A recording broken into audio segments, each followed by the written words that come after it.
keep you waiting. That is perfectly all right. My data indicates clear skies in the coming days. Current conditions for maritime travel, optimal. I'll be ready whenever you are. But are we really gonna set off without telling anyone again?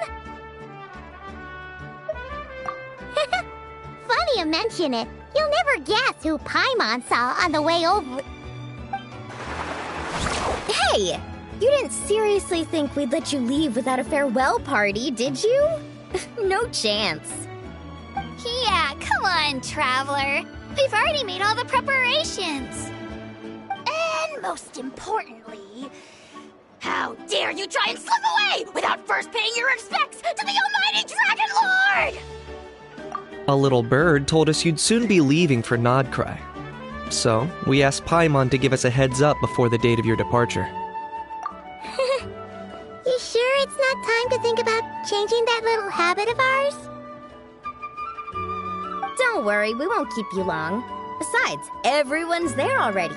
Shaska, Ian-san, Auroron, even the Pyro Archon herself. You're invited too, Anefa. Shilonen has a special gift for you. Accompaniment request accepted. Shilonen demonstrates excellent massage technique. My impression of her is exceedingly positive. Wait, so robots like massages too? Or is it just that Shilonen really knows how you're wired? Alright, enough with the chit-chat. Let's head to the venue. Woohoo! Party time!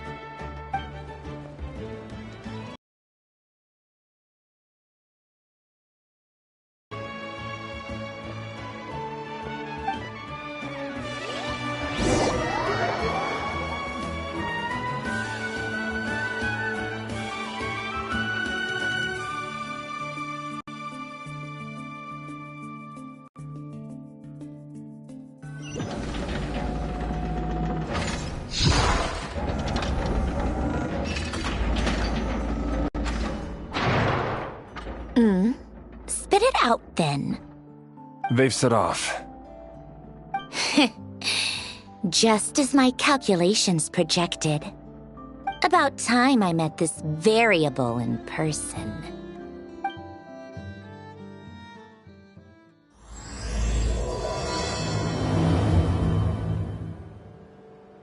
You know, every time we head to a new nation, there's always a point where it suddenly dawns on Paimon.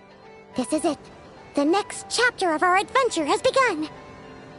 This time, it was the moment she realized she just polished off the very last of her Saurus crackers. Should have stocked up better at the farewell party. In other words, Paimon has marked the geographic coordinates from 2 minutes and 40 seconds ago as the boundary between Natlan and Notcry. This deviates somewhat from the official coordinates stored in my database. Paimon meant more in terms of how it felt on a psychological level. Anyway, what about you, Traveler? When did it really sink in for you? Huh, that actually kind of makes sense. What about you, Anefa? Come to think of it, maybe we should be asking the other way around. So, when you came over to Natlan, what was the moment you felt like you'd left Nodcry? In that case, probably when my sensors could no longer detect the moon's power. The moon? You mean, that one we can all see in the sky? Negative. I was referring to... Here we are. Paimon, Traveler, we have arrived in Notcry. Oh, wow!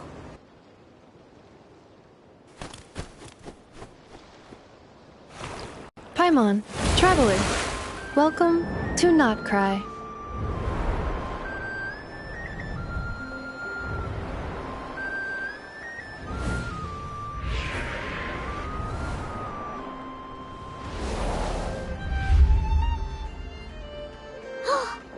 That must be Nasha Town up ahead!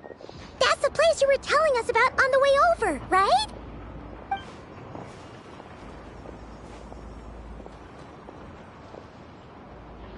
That is correct, Paimon. It is also the most bustling commercial hub in all of Notcry.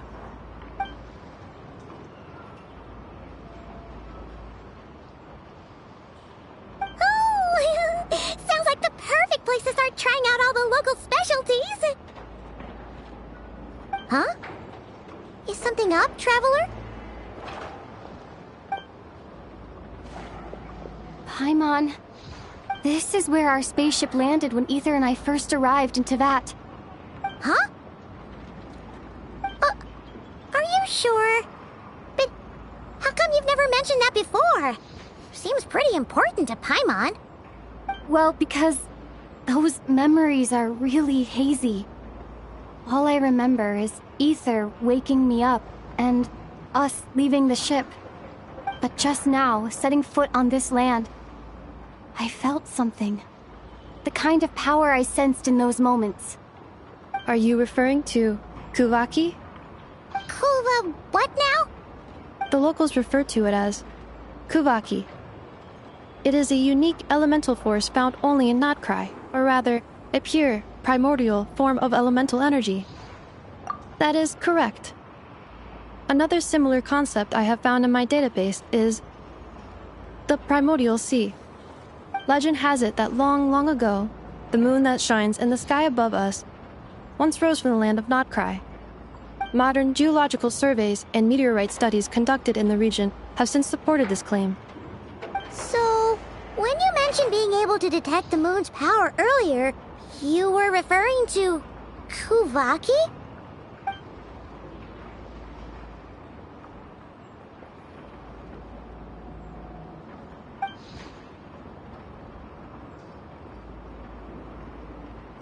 Wait, Traveler, you're saying we might actually find your spaceship here? Do you still remember where it landed? Notcry is surrounded by the ocean. In other words, it could have been anywhere along its coastline. Negative. Description still lacks sufficient detail to pinpoint target location.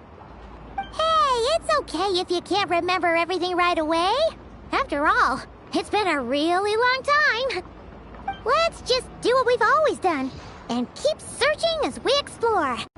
Besides, what have you got to fear with your sidekick Paimon still here? I'd be more than happy to help you out as well. Our pleasure.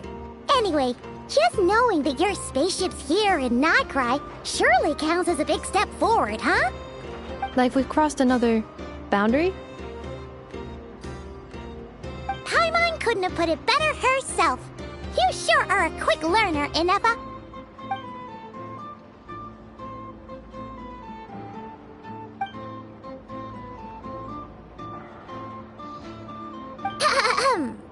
Well, as the best guide in the whole of Tevat, Paimon hereby does solemnly declare, Notcry, here we come!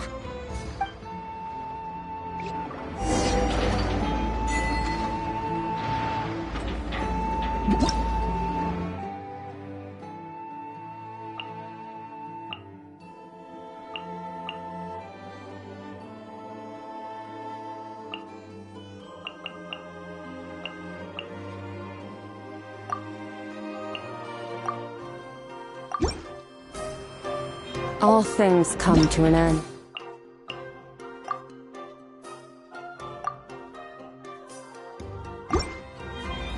Even time itself.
sure to Paimon, if we were looking to put out a missing spaceship commission, or to learn more about Notcry, wouldn't it make sense to drop by the Adventurers Guild? The guild is located in Nasha Town. Simply follow this road and you'll reach it.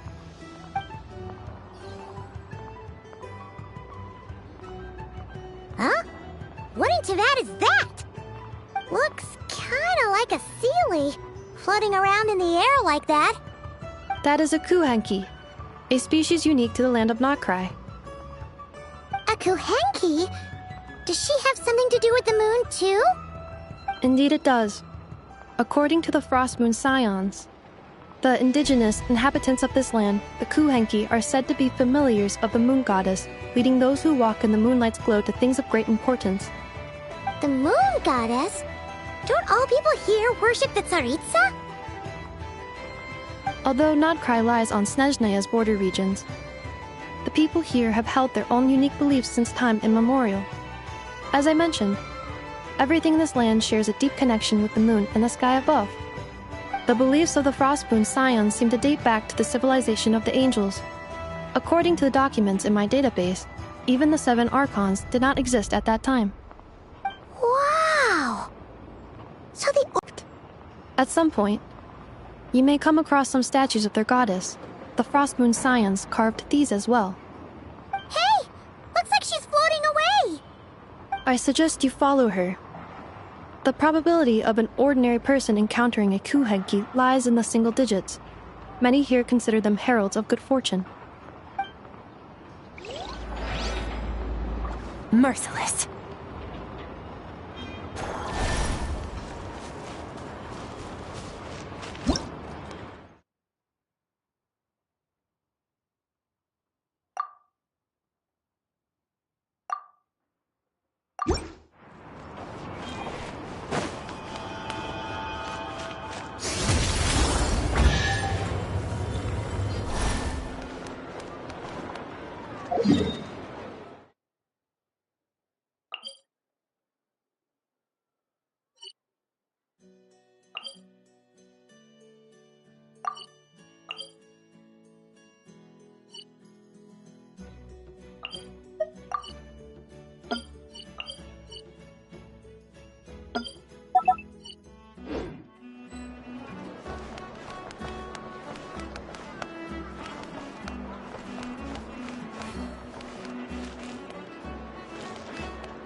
Is this a travel guide? Huh. It actually led us to something useful.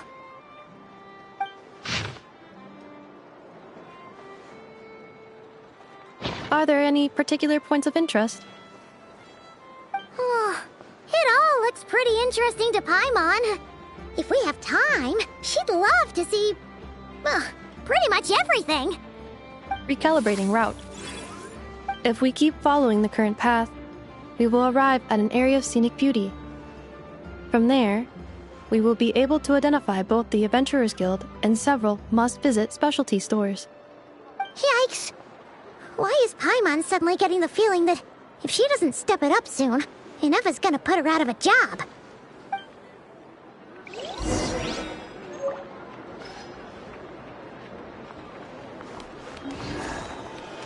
Merciless.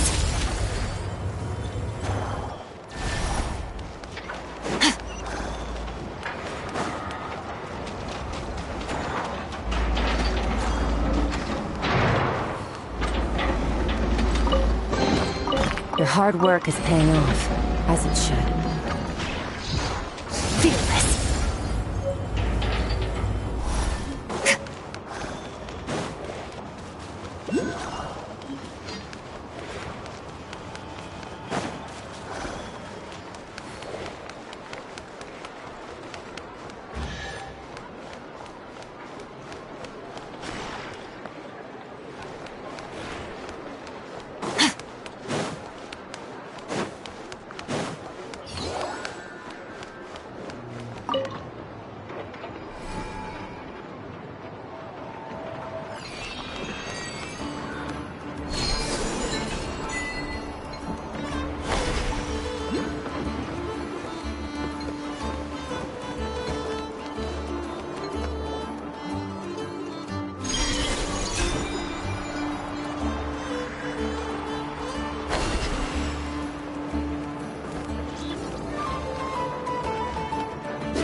Your hard work is paying off, as it should.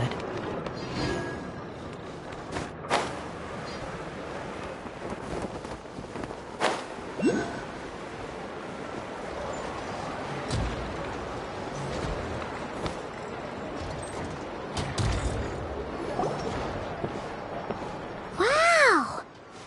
Nasha Town actually looks pretty big from here. Feels a bit different than Paimon imagined, though. Deviated from your expectations. Well, Paimon keeps hearing people describe Nodcry as an adventurer's paradise. So she kind of thought it'd be a bit more picture perfect somehow. According to legend, there was indeed an era of peace in Nodcry's past, the age of the Fae. Tales of those ancient heroes are still told today. One of the most well-known is that of the Lantern Fae. This individual performed many good deeds for Nodcry. The present-day Lightkeeper's nightly lantern patrols are, in part, a tribute to their memory. But then, one day... What happened? There came a devastating abyssal calamity that swept across Nodcry, and for a time it was left desolate. Heartbroken by what had become of the land they had so cherished, that Fae extinguished their light, just as the abyss had extinguished all hope. Nowadays, the paradise people speak of is more of an aspiration, or an irony, perhaps. An irony? Today, no official authority governs Nodcry. In theory, at least, it is somewhere a person can do whatever they wish, and become whoever they want to be. The Adventurers Guild is just over there, in Nasha Town's Central Plaza, and the flagship tavern is over that way. Hey, what's that building over there? You know, the big this one? That is Aino's Boom and Blast Kuvaki energy cannon. It gets activated when the wild hunt threat level outside Nasha Town reaches a certain threshold. But according to the scan I just ran, the energy cannon appears to be malfunctioning, likely due to a recent discharge. The wild hunt? Isn't that the abyssal calamity you mentioned that's specific to Nodcry? It is a phenomenon that has been occurring for several centuries now. Yet the time and location of wild hunt attacks are seemingly random. At first, it was more of an old wives' tale that adults used to scare children. If you don't start behaving, kid, some night, the wild hunt's gonna come for you. Listen, do you hear that? That weeping in the fog? Those are the cries of a young woman being dragged away. You're saying people actually hear things like that? I have not witnessed enough wild hunt attacks to give a statistically sound answer. But the oldest legends say that all people saw was the ghostly shadow of a woman in the mist. It wasn't until later that it became a full-blown calamity. Abyssal monsters and all. Oh, when you put it like that, Paimon's really gotta hand it to Aino. Not only did she repair you, but she's even built a giant cannon to keep the wild hunt at bay. Absolutely. Aino is very impressive indeed. Anyway, according to my schedule, it is time I took you over to the flagship. Oh, sure. After all, we shouldn't keep Barca waiting. Well, Paimon's not sure if he'll actually show up at the bar this early. You're right about that.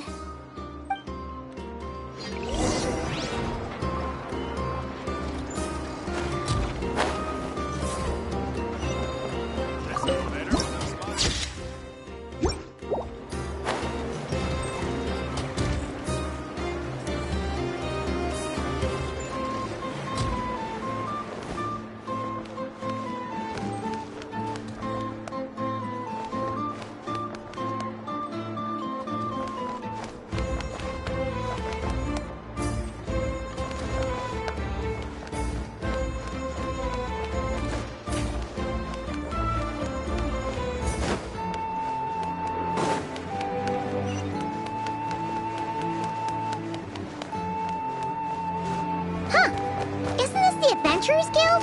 Why isn't anyone here? Does that mean that Catherine and Nodcry actually gets to clock out? Anyway, let's come back later.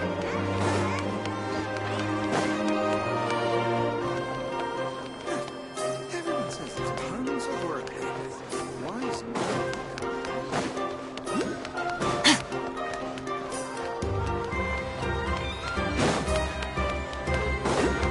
Fearless.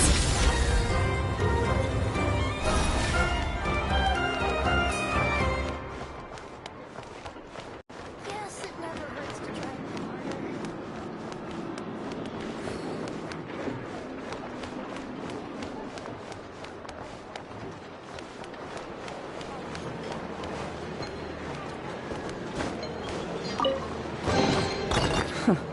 You've earned yourself a reward.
Here we are, the flagship. Varka told us to meet him here in his letter, right? Let's see. Varka? Varka! No matches, I identified. Huh. So he isn't here after all. Guess we never did actually say we'd be arriving today. Hey, why don't we go ask the owner? If what they say is true, Varka's drinking prowess must have left quite the impression.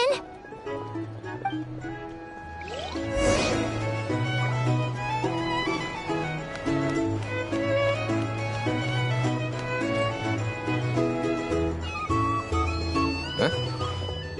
Well, well. If it isn't the ineffable Ineffa. Hello there, Demyon. You know each other? Of course! Ineffa's a regular here at the flagship. So, robots are into booze too? Not at all. The energy conversion efficiency of alcoholic drinks is very low, and most of them are full of impurities. Still, I can affirm that your berries and fried meat deserve a solid 9.12 out of 10. It has Aino's approval too. Funny that you should mention that. While you were away in Natlan, Varka would come in here every day to pick up a serving of berries and fried meat for Aino. Aww. He must have been worried sick that she wasn't eating properly on account of being so hung up about Ineffa being gone. Actually it's 'cause Varka found out that Aino went wild after Ineffa left, gorging herself on snacks she normally couldn't get her hands on. So it was more worry that she wasn't getting a balanced diet. I think I might have just put my foot in it. Anyway, since you're back from Natlan, these two must be the ones Varka mentioned. The Traveler and Paimon, yes? Yep, that's us. So, from the sounds of it, you must be a close friend of Varka's too. Varka? Goes without saying. After all, he's the only one around here who's ever managed to stay standing after 10 rounds of the roulette special. Paimon can't believe he's made such a name for himself. Though, guess it's hardly surprising how. Right now? Must be somewhere near Anvantinyarvi. That's quite far from here. Huh? Where's that? It's a lake in the northern part of Nodcry. Word reached him of trouble brewing around those parts, so he took his knights to check it out. Oh. So, we missed him?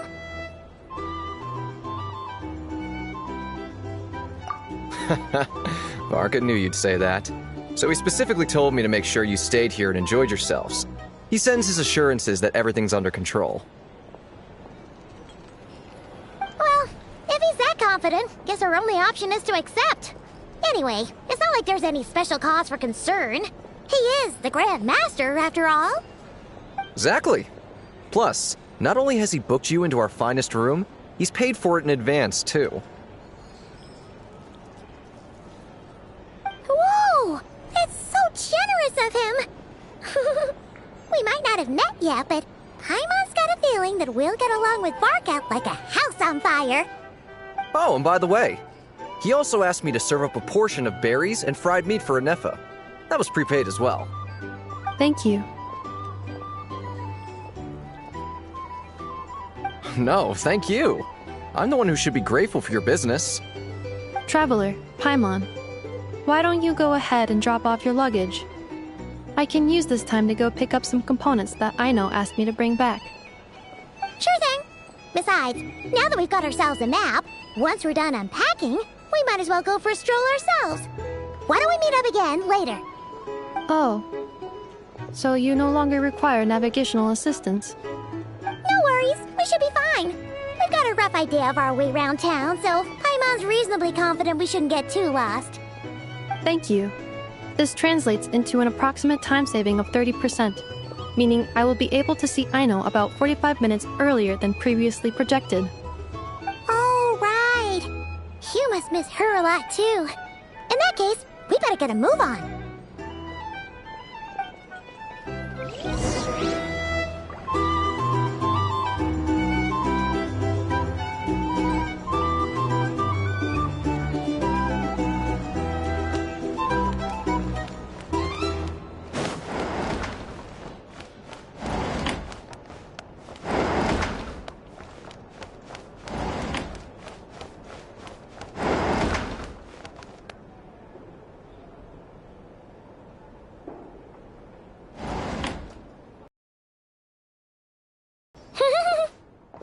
pretty nice having someone sort out our food and lodging for us, huh? But is this really the flagship's best room? It's pretty big, make no mistake, but it looks a little worn out, right? Though, to be perfectly honest, that feels right at home with everything else we've seen of Nasha Town.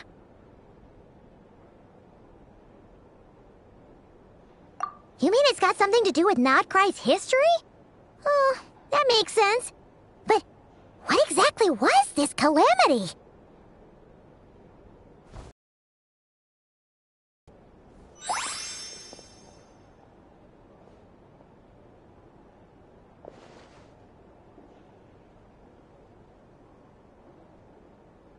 Oh, should we try the berries and fried meat too?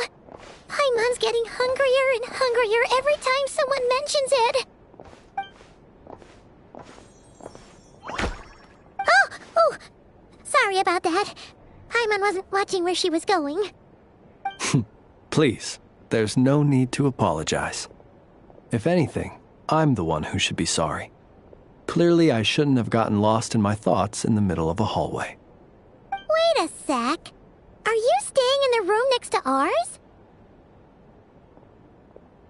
Ah, quite the perceptive one, I see. First things first, allow me to introduce myself.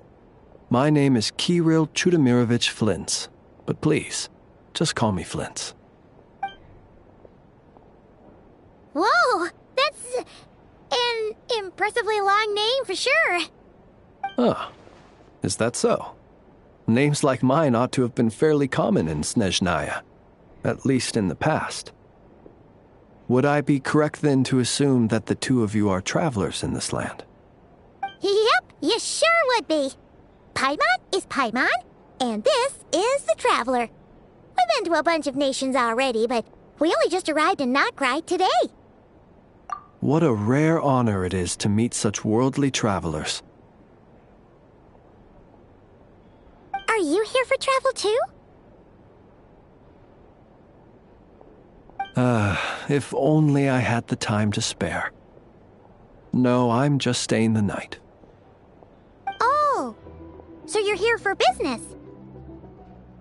That's certainly one way to put it. I'm a Ratnik of Nodcry, normally stationed near the burial grounds to the north. My sole cause for being here today was to repair this lantern of mine.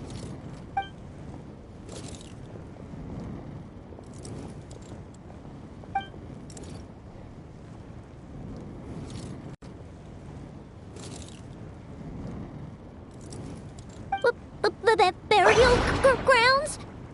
Your surprise is entirely understandable. Most people cannot even begin to fathom the idea of a life surrounded by tombstones and decay.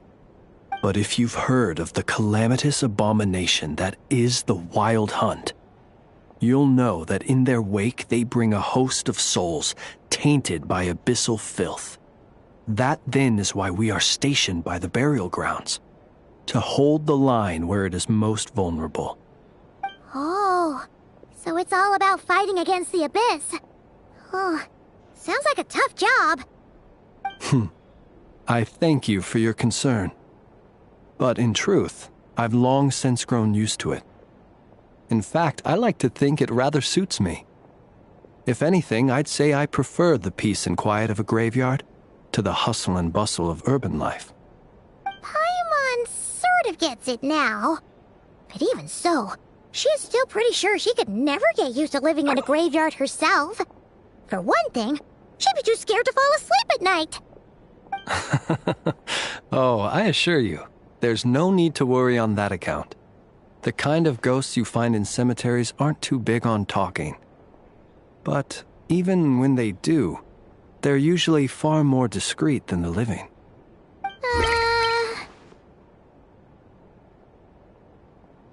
Well, would you look at that? Who'd have thought we'd end up chatting this long? Must have a lot in common, huh? Forgive me, but I must excuse myself, for the time of my appointment draws near. And in terms I'm sure you'll understand, a lanternless Ratnik is like a mapless traveler. A serious conundrum indeed. Oh, sure. In that case, you go right ahead. We won't keep you any longer. Not at all. Should the opportunity present itself, I'd gladly continue our conversation another time. You're always welcome to come visit my grave. The grave I stand watch over. Your visit would bring much-needed light to that place of final rest. Right. Well, if we get the chance. Then allow me to wish you a traditional Ratnik's farewell. See you by the graveside. Ugh. Jeez. What a weirdo. Not to badmouth him at all.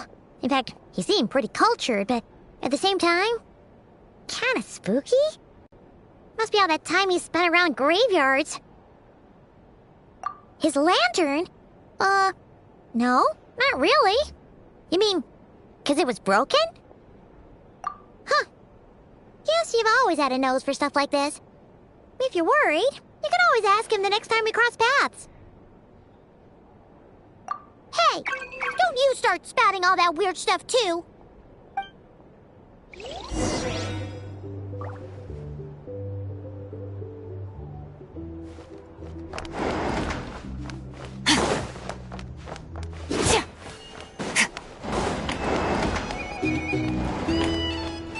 Here's the thing. You can't live life without a little spice.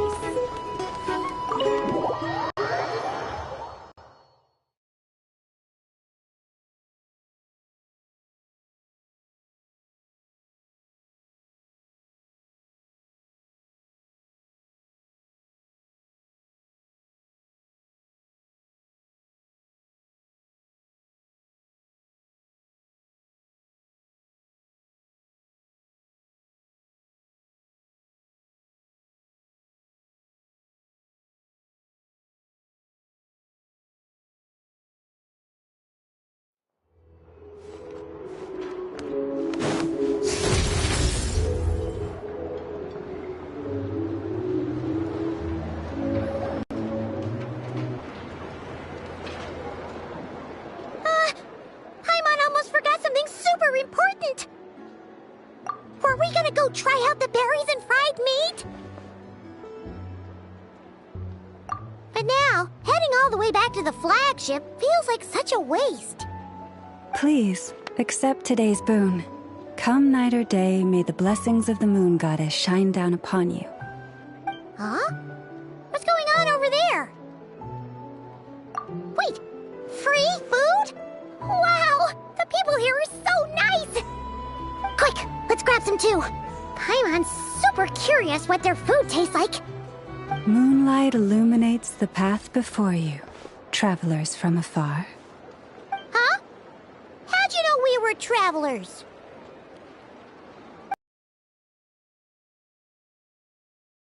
Singing of your wanderings. You are no ordinary guests, it seems. The birds and the... what now? Forgive me. I should not have laid the words of others out as a welcome mat for our very first meeting. You, too, must be wondering who I am. I am Lauma, moon chanter of the Frost Moon Scions. Please, as do our followers and other passers-by, accept today's boon. Happy to oblige. Paimon's name is Paimon, and this here is the Traveler. Thank you much for sharing your yummy food with us. We'll take one each. Think nothing of it. These fruits were the finest we found, delicacies gathered in the wake of the morning dew. It is my hope that partaking of them may lift your spirits to heights anew. The finest you found? Wow! That sure is kind of you, but wouldn't you want to keep those for yourselves? The first fruit of the harvest must be placed upon the moonlight altar, not as an offering to the gods, but as a spark for lost hunters. For it is the blade of the starving that darkness most easily corrupts. As perhaps you have already heard, we Frost Moon Scions revere and worship the moon goddess. We believe that together, virtue and compassion are the shining light that will lead us all out of the long, dark night. And now, with tides of haughty Fatui swarming into Nodcry, driven by greed, and greed alone, more than ever before, we must all unite under the banner of virtue. Huh! Look who it is again.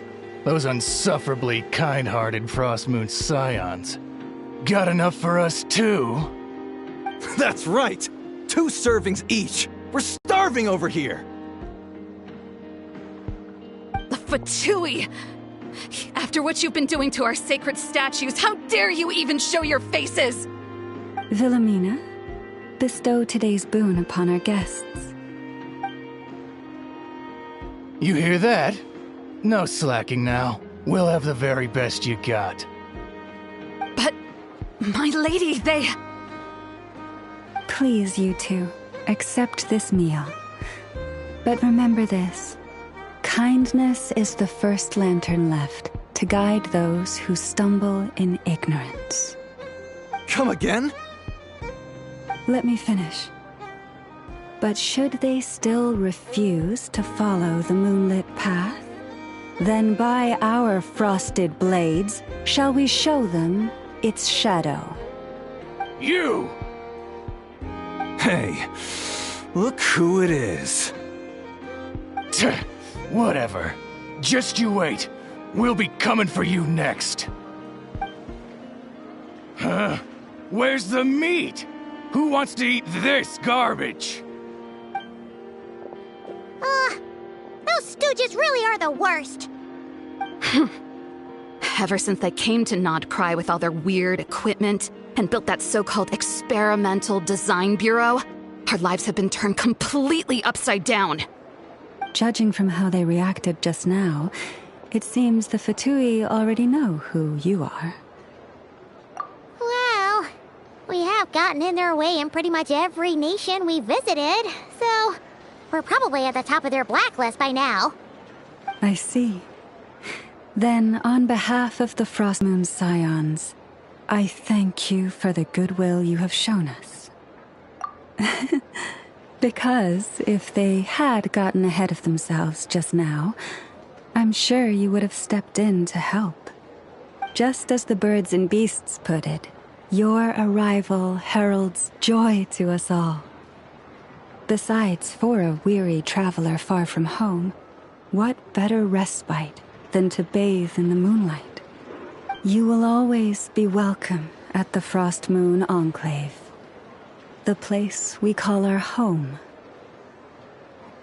May we meet again in the moon's gentle glow. These are delicious! So refreshingly fresh! Those 2 Fatui wouldn't know a good thing if it came up and bit them on the shoulder. Looks like Anefa isn't done with her shopping yet, and the Adventurers Guild is still empty. Where should we head next?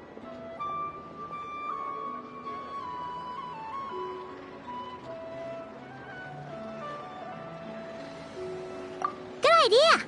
Wouldn't want to let the Kuhenki down, after all.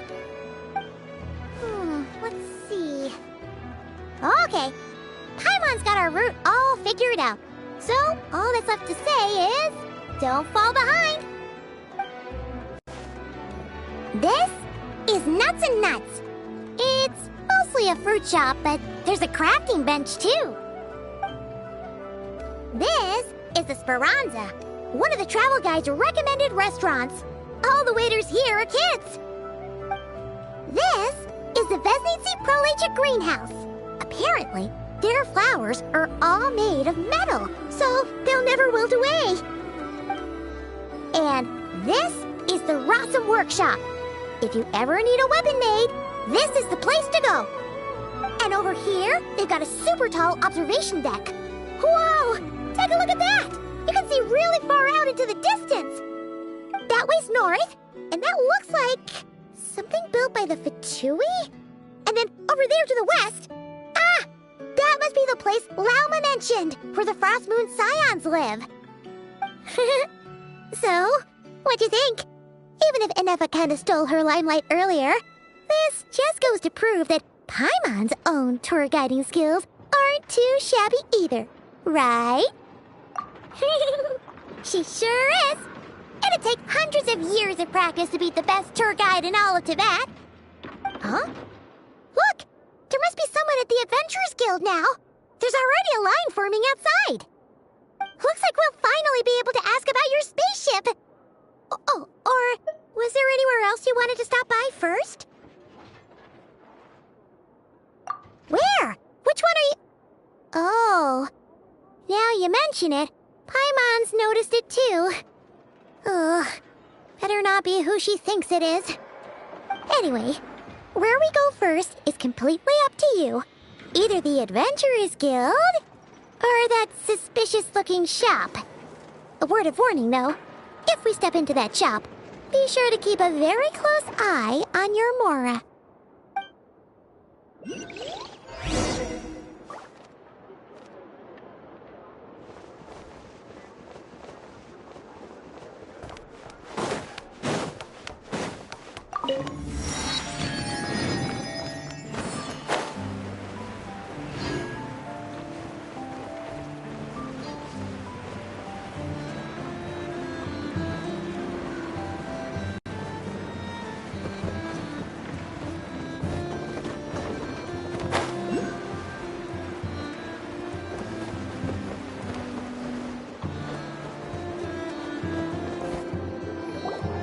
Lucky us! The line seems to be gone now.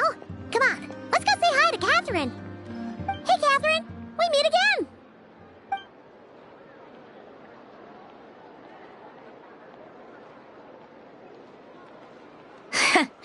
How ridiculous. Huh? They often say that mortals, shackled by their own flesh and blood, may fail to perceive the truth of this world, even when it is right beneath their very noses. Yet I had not expected to have the pleasure to witness such heights of absurdity firsthand. But Paimon must have gotten the wrong person. At second glance, you do seem a bit younger than Catherine, and you certainly sound a lot less friendly. A creator might forgive ignorance, but being mistaken for one of my own creations is beyond all pardon. Look very closely, for standing before you is none other than Marionette, 7th of the Fatui Harbingers. A Harbinger?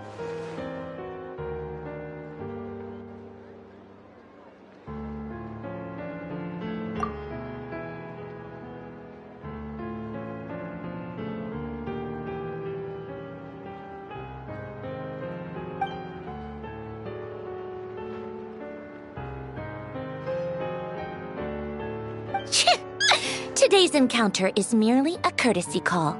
A friendly warning, if you will. You interfered with my work once before, with that little robot. I let it slide. After all, it was nothing more than a distraction, a side project at best. But we are in Nod Cry now, and as such, I strongly advise you not to stand in the Fatui's way. Otherwise, the next time we meet, I might just have to drop all this meaningless etiquette. Oh, please. You've got some nerve coming out with barely veiled threats like that. You're the one stirring things up here. Oh, perhaps you have misunderstood. Just because Nod Cry lacks a ruler at present, that does not mean it should not be ruled. We Fatui are simply establishing a new order. Yeah, right. More like shady experiments, judging by your massive, creepy research facility. I've said what I came to say. What you do next, only you can decide. So why don't you start by using your already limited processing capacity to calculate your even more limited options? And, being the refined young lady that I am, I shall indulge you just this once. Ad Astra Abasask. Welcome to Nod Cry, Dominion of the Fatui.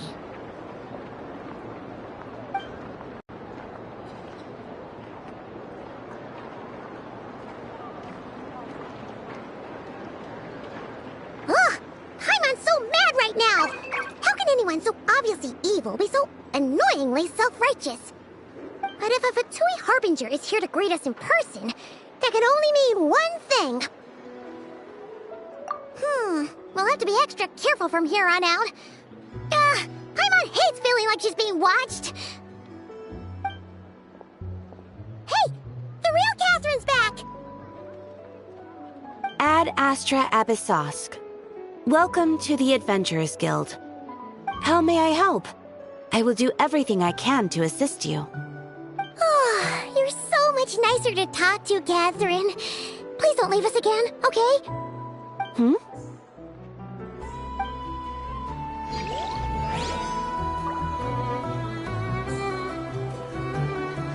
This land holds nothing but promise for adventurers from all walks of life. Wouldn't you agree? Ad Astra... Traveler. You have come at just the right time. I have something for you. You're certainly very familiar with the kind of work we do. But I'm afraid this has nothing to do with any of the above commissions. Please take this brand new Adventurers Guild notebook. The Adventurer Handbook is for recording details of your completed commissions and intel on all sorts of monsters. Whereas this notebook is for recording the marvelous people and wonderful events you encounter on your travels. I hope it will be of help to you. Anyway, that's all for now. My commission is complete. Safe travels, traveler. Ad Astra Abyssosk.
Please, here you go.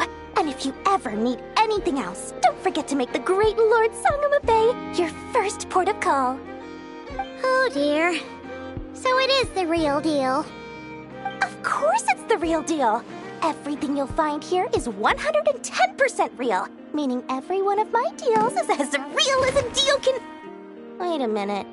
Well, if it isn't my two most valued clients! And with no small thanks to your munificent patronage. Come, how could you just sneak into Not Cry like this without telling your dear Lord Sangama Bay? If I'd known earlier, I would have made an absolute pulled out all the stops to ensure that your boat ride over was as comfortable as humanly possible. Thank the Archons we didn't tell you. Oh, come now. You know as well as anyone how impeccably and conscientiously above board I am when it comes to doing business. Well, regardless of whether that's true or not, the main issue here is that we had no idea you had a branch in Notcry.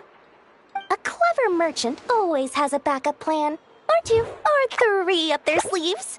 As the saying goes, a rabbit with many burrows fears not the hunter's arrows. A merchant with stores galore hears no debtors at the door. Since you're both here in Nodcry, would you care for some of my finest local souvenirs? Whatever you're looking for, I have it. Or if it's Sumeru you're missing, I've got that covered too. We literally just arrived. Do we look like we're on the hunt for tourist trinkets to take back for our friends? My, your high-minded tastes never cease to impress. In that case, I know just the thing. You must be on the hunt for something like this? What's that? Your hat? Information, of course. Information about Nodcry, locked securely in the otherwise impenetrable vaults of the Lord Sangamabei's brilliant mind.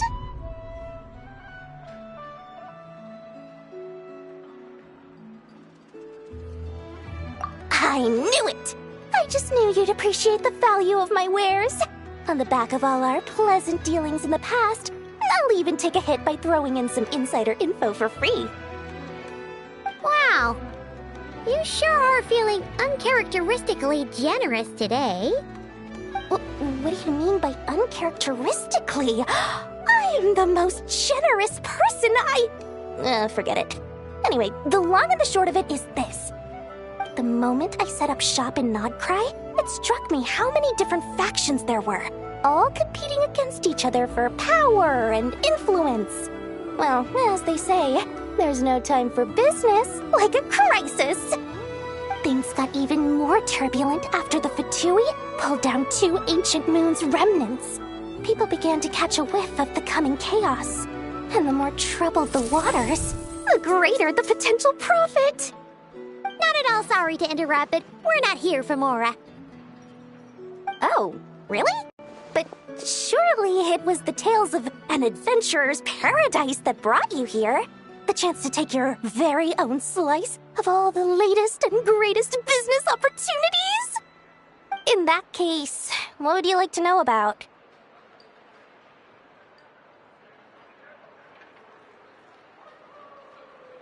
The Frost Moon Scions?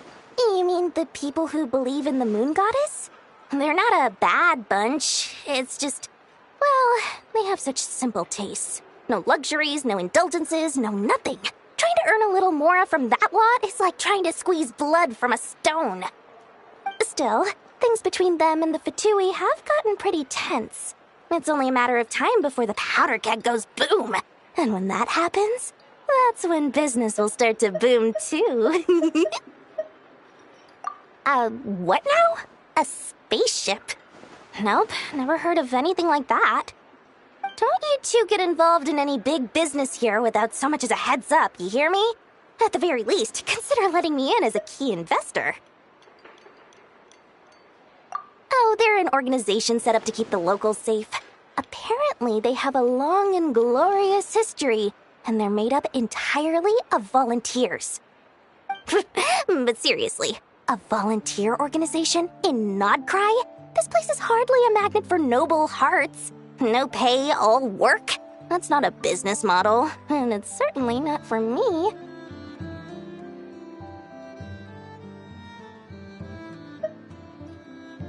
Everyone knows they're here for the Ancient Moon's remnants, but no one's sure why they pulled them down in Nodcry of all places. Anyway, they've been acting mysterious enough, but if you ask me, that Kuvaki Experimental Design Bureau of theirs up north hides secrets wilder still. Oh, they're an organization set up to keep the locals safe. Apparently, they have a long and glorious history, and they're made up entirely of volunteers. But seriously, a volunteer organization in Nodcry? This place is hardly a magnet for noble hearts. No pay, all work. That's not a business model, and it's certainly not for me. That bunch of booze-loving monsters? Ugh, don't even get me started. As fellow Outlanders, I thought they'd be easy pickings, but somehow, every single one of our business negotiations wound up at the flagship. I've done plenty of deals with heavy drinkers before, but those guys? I never once made it to the contract signing before blacking out. I'm getting flashbacks of the hangovers just thinking about it.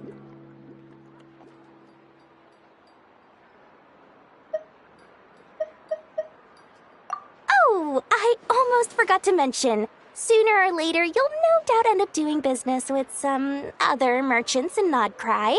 And someone's bound to mention a place called the Curatorium of Secrets. Listen to my advice. Do not, under any circumstances, go there, no matter how much trouble you're in. The Curatorium of Secrets? What do they get up to there? Just a place that handles all kinds of disputes. But the owner will charge you an absolute fortune, and she has a temper to match. Nothing like your friendly neighborhood, Lord Sangama Bay.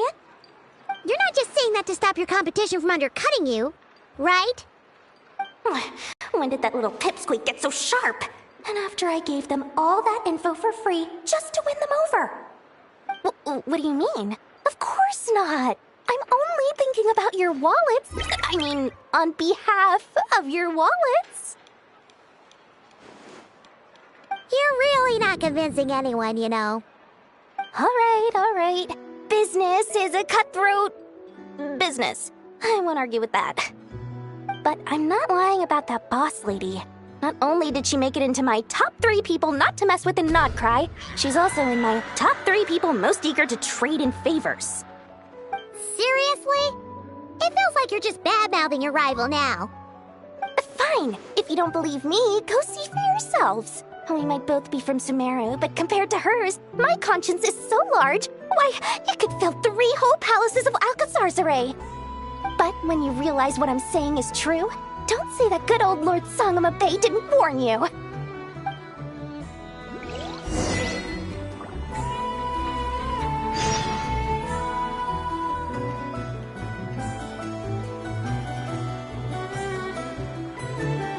Where do we come from? And where are we going? Merciless.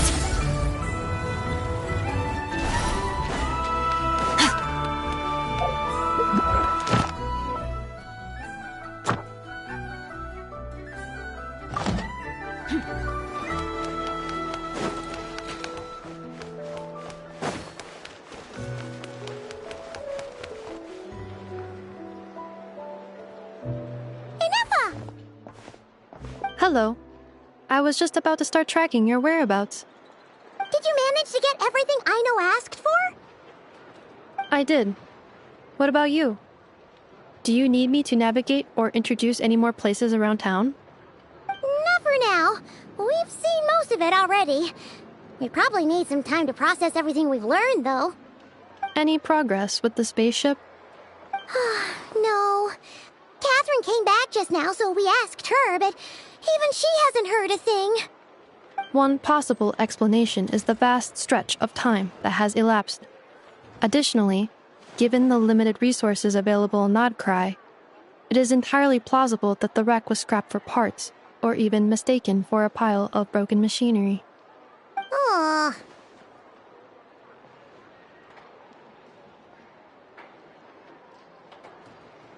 Understood. In that case, why don't we go ask Aino together? After all, she was the one who salvaged me, ancient dragon technology and all. If there really are any unusual parts floating around Nodcry, there's a high chance they've passed through her hands at some point or another. Good point. And since you keep mentioning her, we're curious to meet this whiz-kid mechanic too. Understood. Then I'll handle navigation as before. ETA at the Clink Clank Krumkake craft shop. 34 minutes ahead of schedule.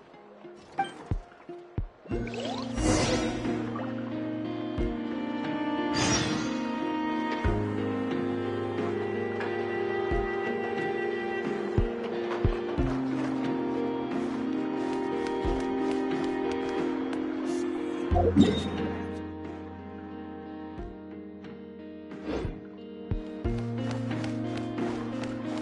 may have lost a few memories, but I guess it's Merciless.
The tides of Kuvaki affect everything in Notcry.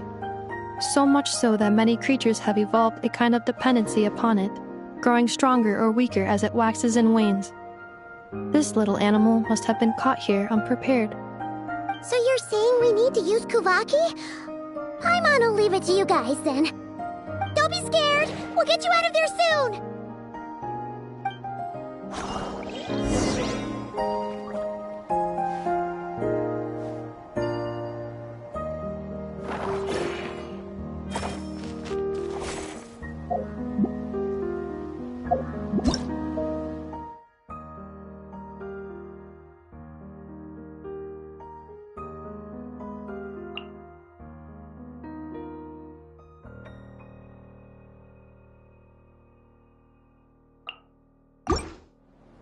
All things come to an end, even time itself.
Merciless. Another test subject.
Here we are.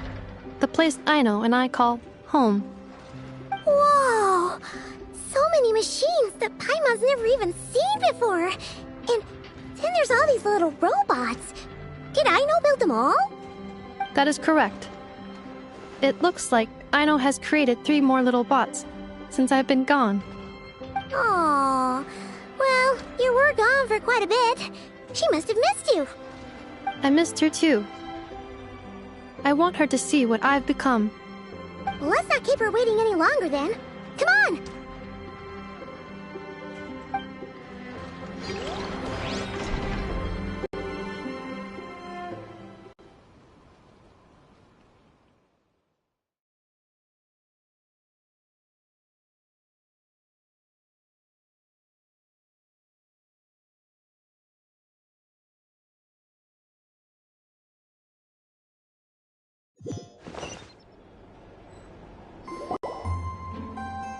I know.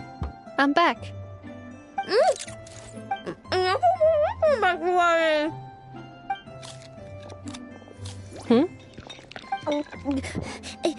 Ineffa?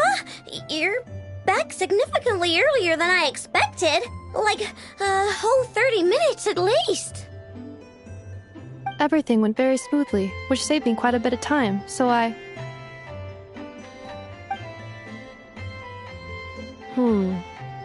I know. Could you turn around for a moment?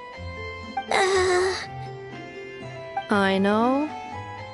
I've been on my best behavior the whole time you've been gone. She's got chocolate all over her mouth. I know. While I was away, did you strictly abide by my tailor-made snack intake schedule? Oh, of course I did.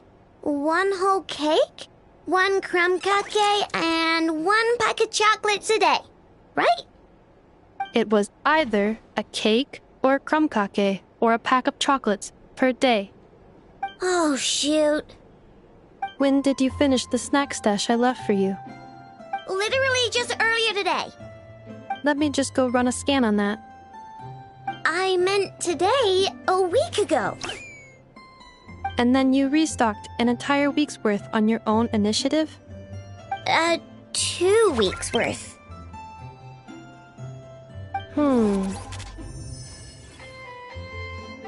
Why does Paimon feel like the roles in this household are pretty much the opposite of what she imagined?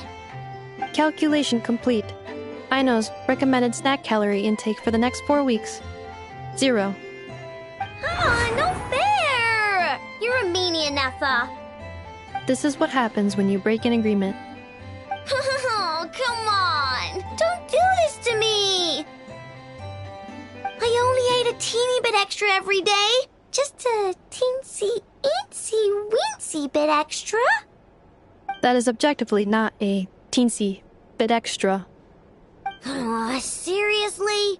If you'd only arrived half an hour later, I would have had everything cleaned up and you wouldn't have noticed a thing. But now that I think about it, you even said you'd come back a bit earlier than you did, so I wouldn't have to worry. But then, you were away so long, and I was so worried about you. And that's the only reason I even... Oh. I know. I am very sorry to have kept you waiting. I'm back now. Welcome home. Oh. So, will I be able to keep eating snacks as usual now? Negative. Okay. Well, given that I am later than I initially projected, I'll let it slide. But just this once. Thanks, Nefa! You're the best! I know. Allow me to introduce. It's the honorary knight and Paimon! I know. Uncle Varka talks about you guys all the time. Nice to meet you, I know. And Nefa's told us all about you, too. Huh? Really? She actually said that about me? Well, she's not wrong. Oh yeah, so, you're here to see Uncle Varka, right? A couple of days ago, he suddenly said he had to head out on business, and that he might not be back for a while. He asked me to let you know if I saw you. Yeah, we heard about that at the flagship. Did he say what he was doing? Nope. Just told me to take good care of you guys and make sure you feel right at home. Oh, shoot. Please, take a seat.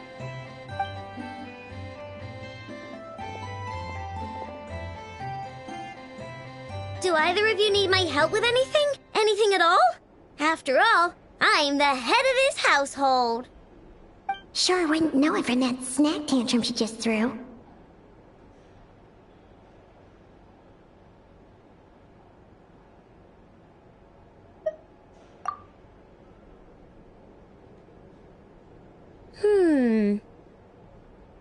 A spaceship, huh?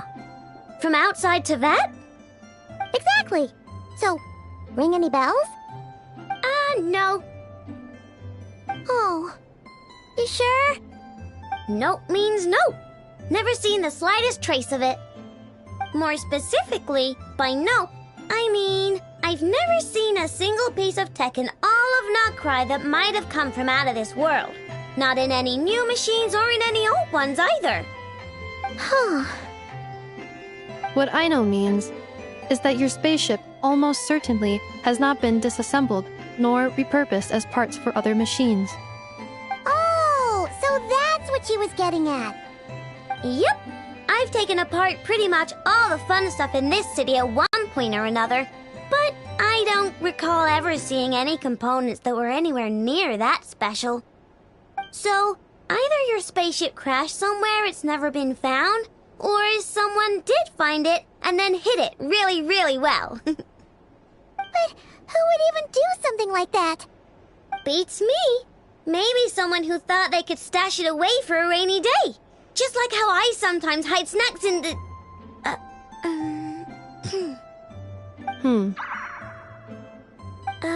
Anyway...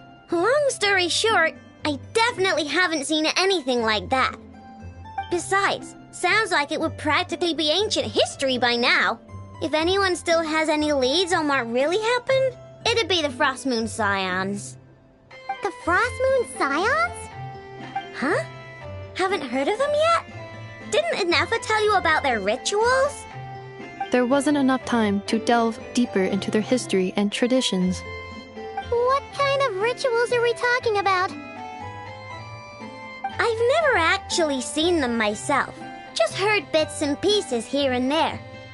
They say that each of their moon chanters has had access to an ancient relic that lets them see the true past. Not sure exactly how it's meant to work. I can't get my head around anything that can't be explained by either machines or science. And to tell you the truth, I don't like it much either. Looks like we'll have to try our luck with the Frostmoon Scions. Aw, leaving so soon? Sure you don't want to hang out a little longer? It's getting late, I know, and these two still need to head over to Hisi Island. It would not be convenient for them to linger much longer. Aww. Alright then. Don't worry, we'll be sure to drop in on you as often as we can.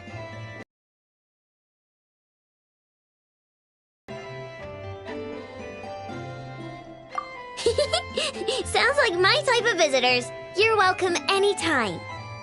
I'll be staying to look after Aino today, so I won't be going with you. Hey, don't sweat it.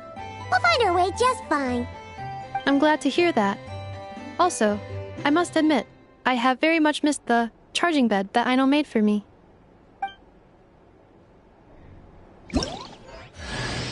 Oh, are you here to play with me?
Merciless.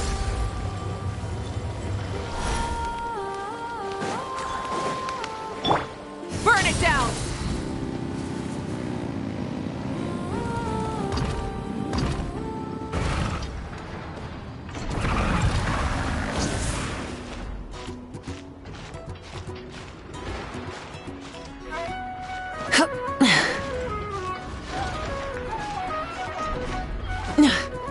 Hip.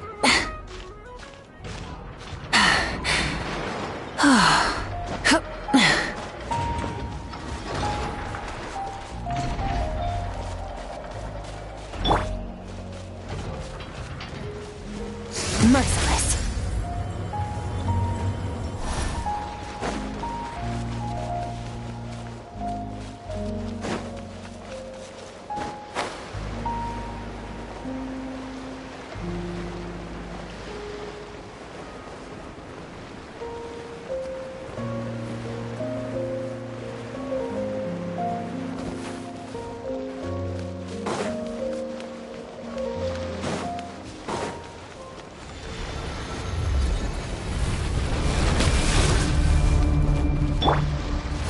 Stabilize! Rise with the sun! Ha! Another star goes out!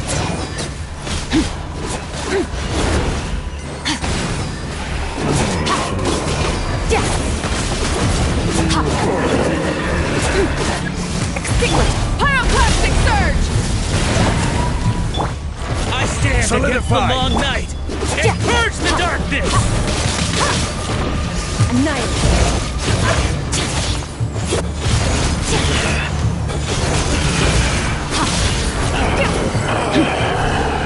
Strike them down!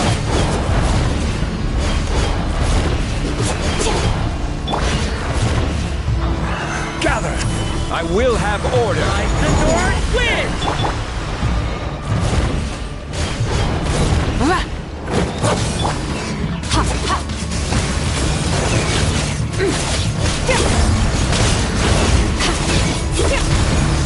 I stand against the long night Light of and the purge blazing the sun! darkness!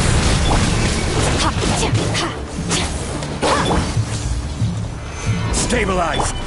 Let's dance. Light it up!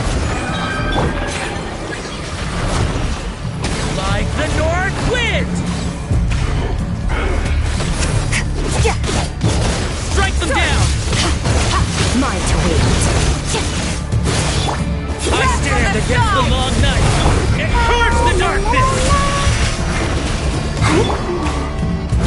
Rise with us!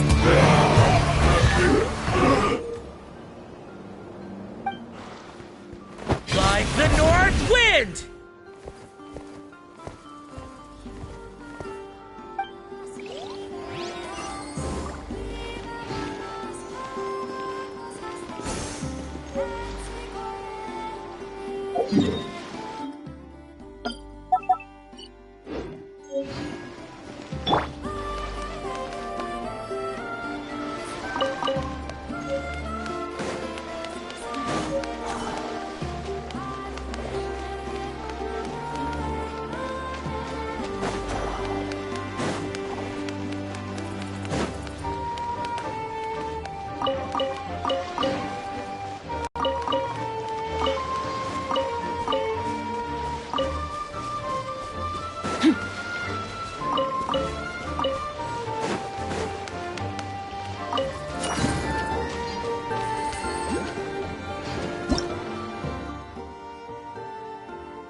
Anafa and Aino reunited like that sure was heartwarming.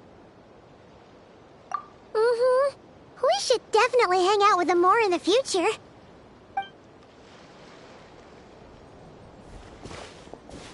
Speaking of homes, we must already be close to where the Frostmoon Scions live. The vibe here feels different, just like the scenery.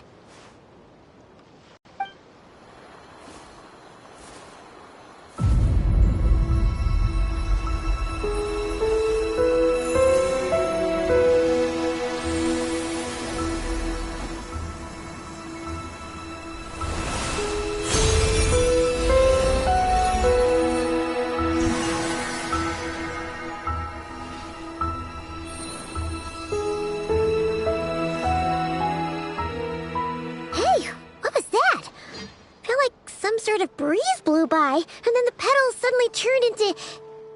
Huh? Is that a Kuhenki? She looks different from the ones we saw before. Hey there! What's your name? Huh. Doesn't seem able to speak.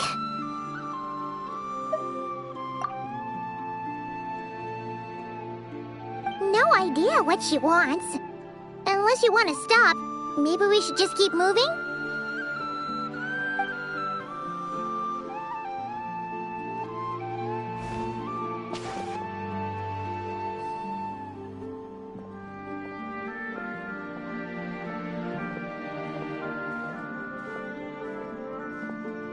She's following us! Go on. Go on now. We've got stuff to do. Best you find someone else to hang out with.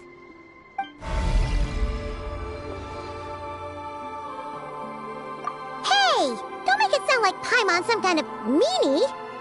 Paimon had no idea what she wanted, okay? Ugh. Anyway, next time Paimon sees her, Paimon promises she'll be nicer. Seeing as we're on our way over to meet Lauma anyway, we can ask her about it while we're there.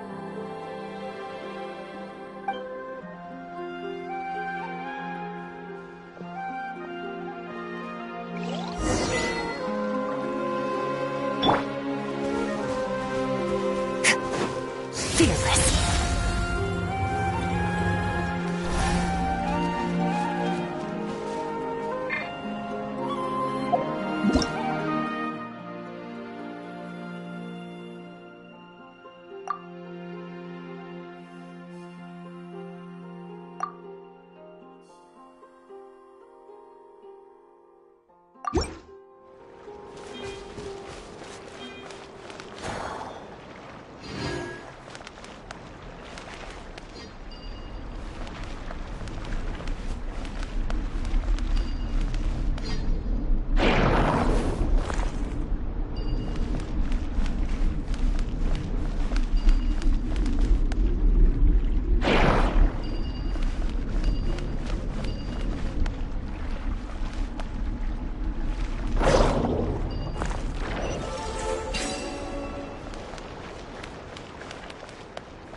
Huh?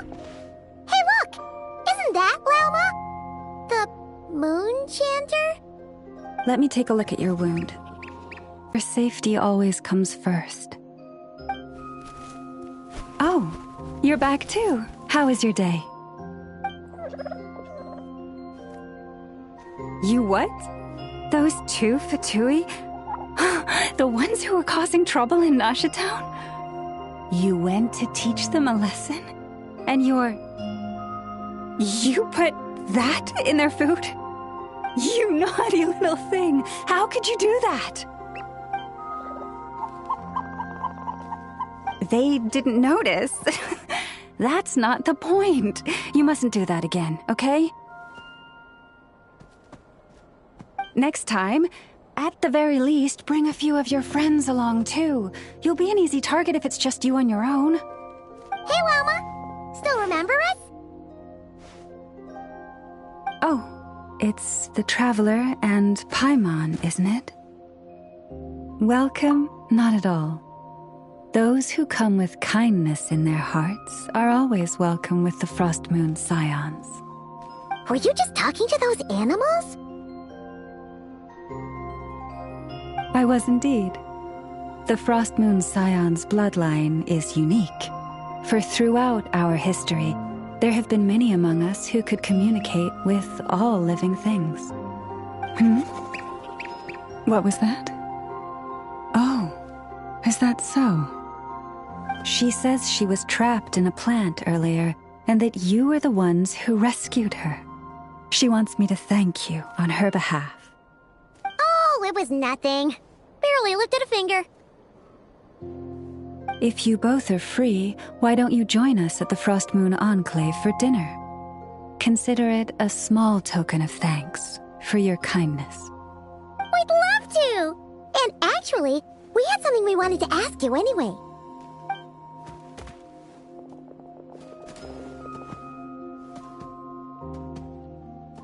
Oh. You're interested in the story of Kutar? Kutar? Yes. Kutar is our moon goddess. The moon maiden who guides us.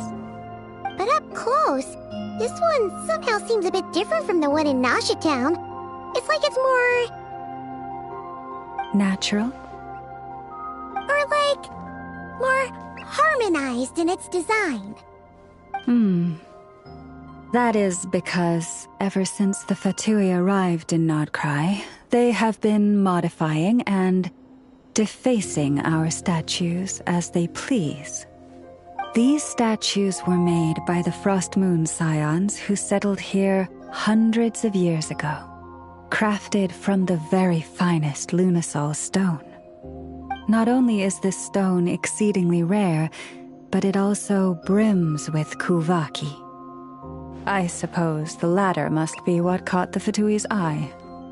For a time, we put up fierce resistance.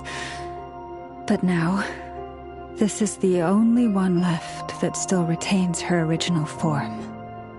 We heard they even pulled some ancient moon's remnants down from the sky. That's right. The two largest remnants landed in Nodcry. One here on Hisi Island, and the other on Paha Isle. The Fatui built their research facility on top of the remnant over on Paha Isle, but they've had their sights set on the one here, too. Oh! Oh! It's that little Kuhenki again! Surely that can't be. Hey! We've been wondering what was up with it, too. It just appeared out of some petals and hasn't stopped following us since. No, that is no ordinary Kuhenki. These we name Luonnotar, beings born from the moon goddess's blessing. Can you understand what it's saying? We honestly haven't got the slightest idea why it's been following us. I'm afraid not. I cannot fathom its thinking any better than you can. Sometimes a long time must elapse before the moon goddess's blessings turn into Luonnotar. Perhaps you two were simply there to witness that transformation. Oh, maybe. Legend has it that the Luonnotar bring good fortune. Given that it seems to have taken a liking to you both, why don't you let it come along with you? Really? Then you can start by helping us find some more treasure chests along the way. Capiche?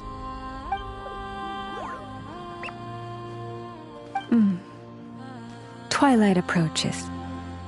If you would hear more of the moon's story, then let us make our way to the FrostMoon Enclave. Beneath the gentle moonlight, I shall share this tale in full.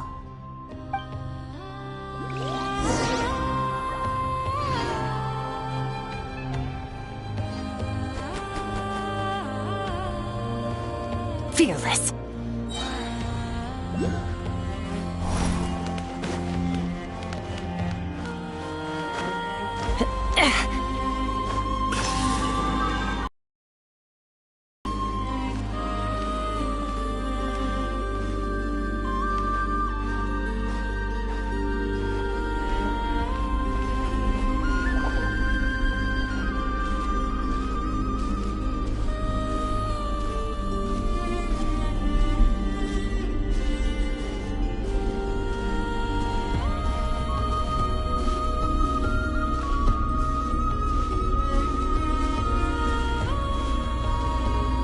Oh, Lady Lauma, you're back.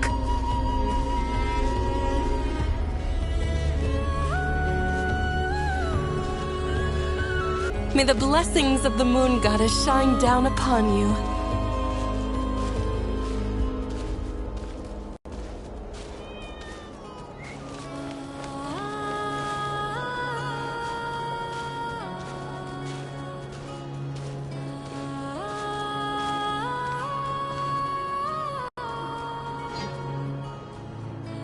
Lama, you have returned.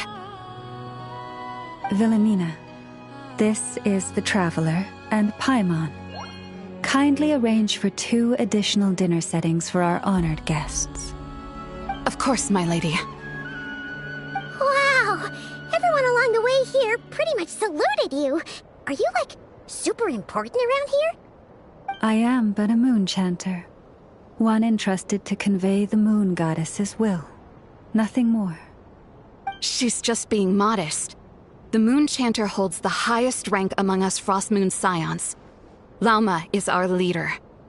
Wilhelmina? I know. I'll send word to the kitchen. 2 meals coming up. Whoa! Paimon had no idea you were such a big shot. It is merely that the unique traits of our bloodline have manifested themselves especially strongly in my person. That is no accomplishment of my own. Please, follow me this way.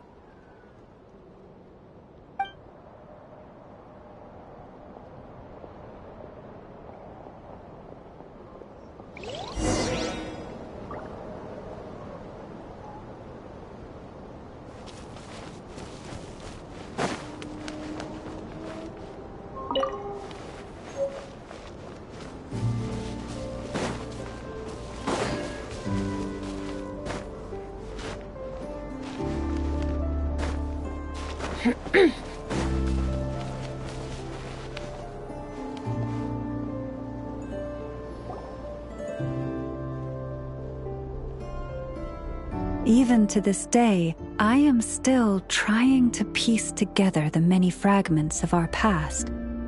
It is a story not only of the Frostmoon Scions, but also of the moons themselves. A story of the moons? Yes. We Frostmoon Scions are the last descendants of the ancient golden realm of Hyperborea. Its former glory may have faded, but what remains is a memory uniquely ours. In the distant past, Teyvat had not just one moon, but 3. It is said that they were created by the primordial master of this world, cast into the firmament to keep peace in the land below.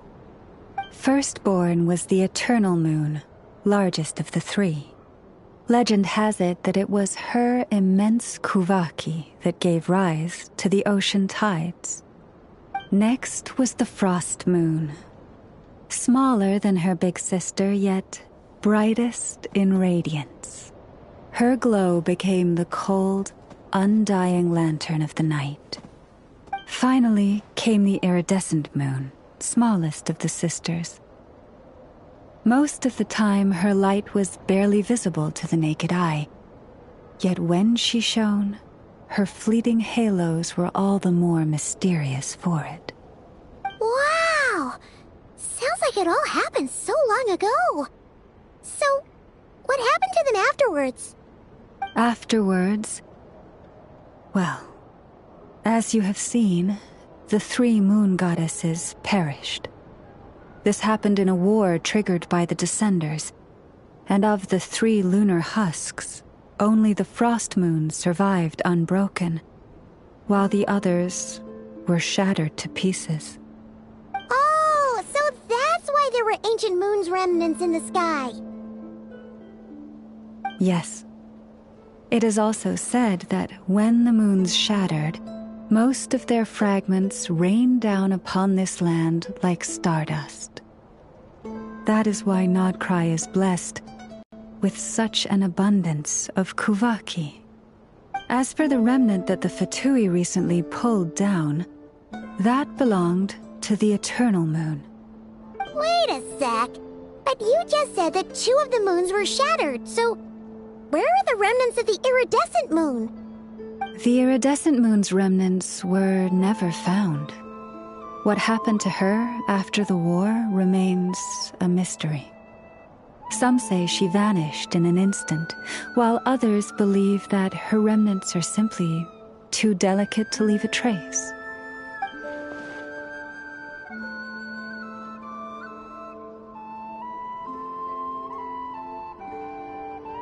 Yet, though the era of the three moons has long since faded into legend, successive generations of Frost Moon Scions have always passed down a prophecy that one day the moon goddess would return.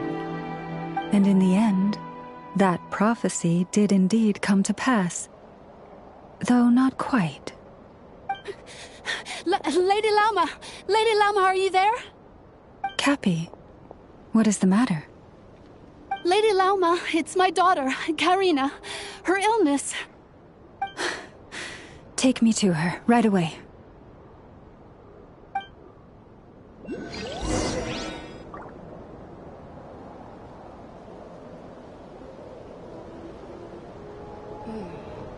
Now where in the world did I put that book?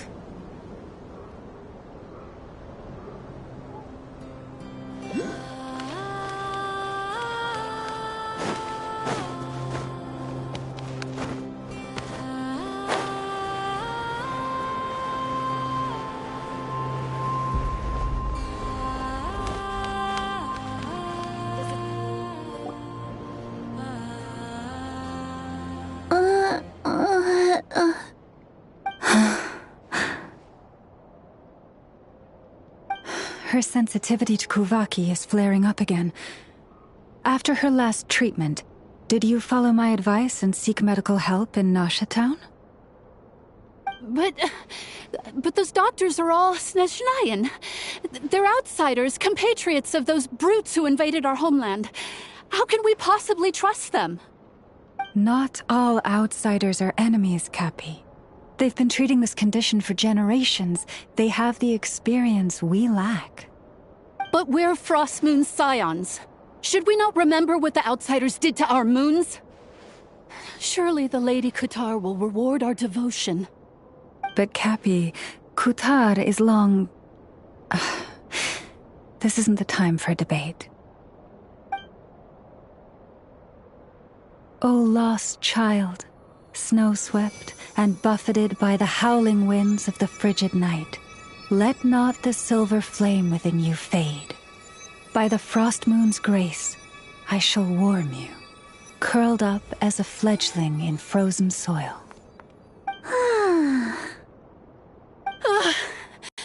Praise be to the moon goddess, my Karina.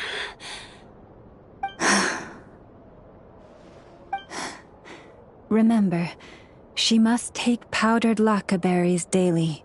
It will ease her symptoms.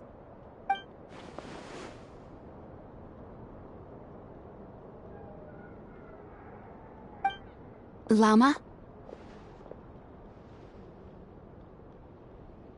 Philomena, what is it?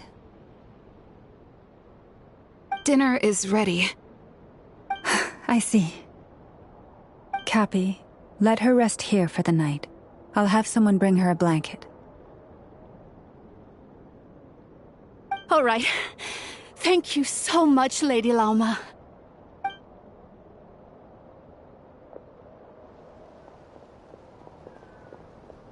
Will she be all right?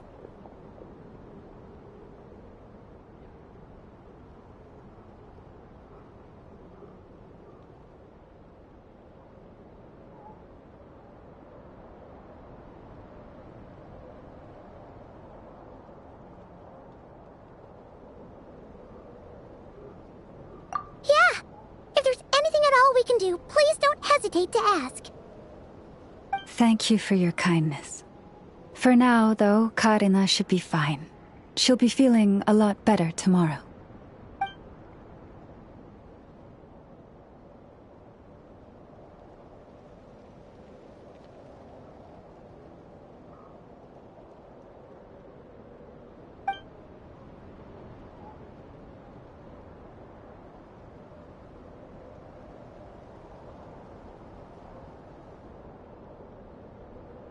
Please do not be worried.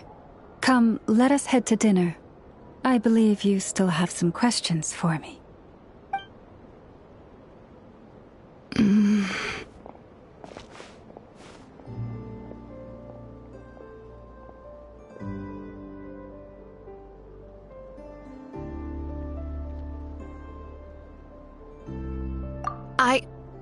Oh, sorry. Yes, I'll be coming too. I was just thinking about something. Oh? Lauma makes such an unshakable moon chanter. Calm, capable, someone we can count on. Deep down, though, I know she's been quietly carrying the burden for the rest of us. Traveler, Paimon. Believe me when I say that as a fellow Frostmoon Scion, I do worry about Lauma. It's just that sometimes it's hard to say it to her face. Could I ask you to look out for her? I can tell she really trusts you. Thank you. It means a lot. Sometimes I really admire her strength. But at the same time, I can't help feeling powerless myself.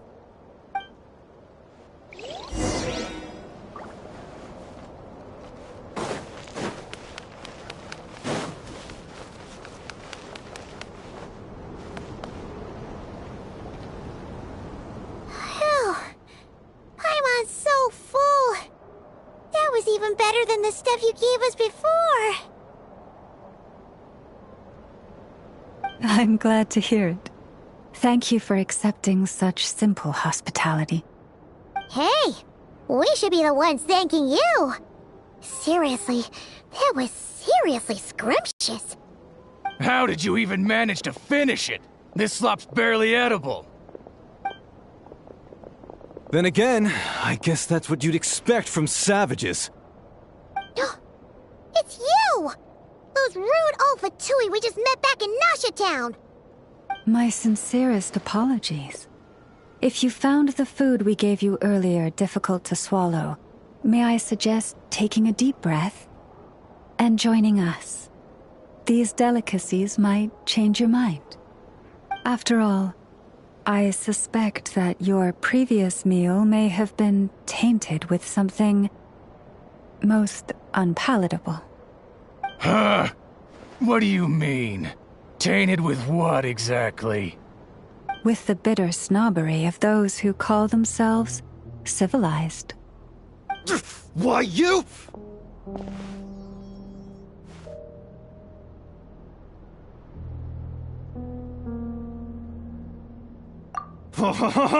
Looking for a fight? Sure, I'd be more than... Hold it! We're not here to brawl. Yet. We're here on official business. Orders from above. We're here to deliver the Frostmoon Scions a warning. Or rather, a final ultimatum. You have 3 days to hand over the relic and reveal the whereabouts of your so-called Kutar. If you fail to do so, the Fatui will immediately begin the cleansing of Hisi Island. Which, by the way, is the sovereign territory of the Tsaritsa of Snezhnaya. What insolence! Your demands are outrageous! For generations, this land has belonged to the... Dear guests, allow me to save you both time and trouble with a speedy reply. The Frostmoon Scions will never hand over anything to the Fatui. And to those who set foot on our land with ill intent, I say this. With your blood, we shall draw an inviolable line in the snow. That applies to you, too. Stubborn savages, the lot of you!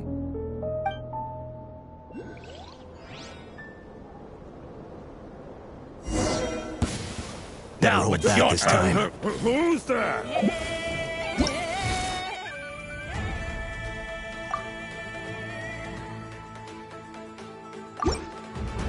Fire rate maximum. You poor lost lamb. Into the void! Gather!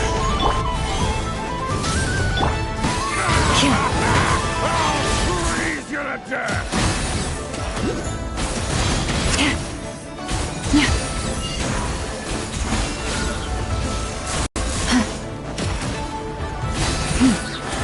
You're pretty sharp. You'll pay for this. Mark my words.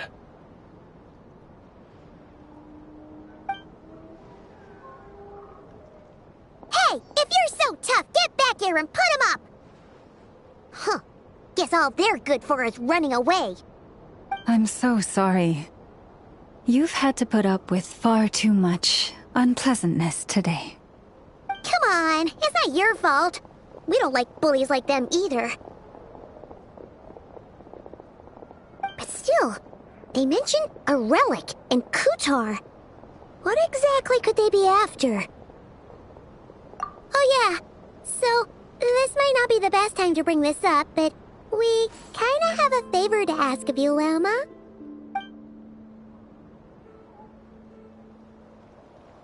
I see.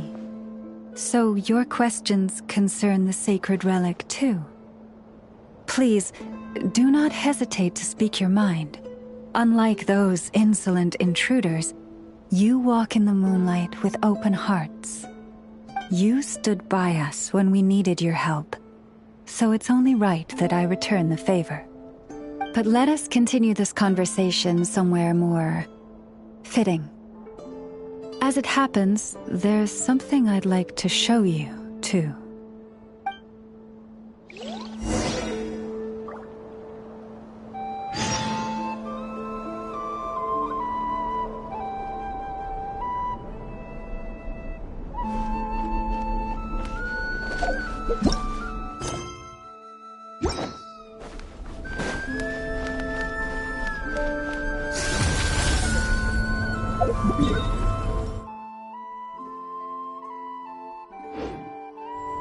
Whoa!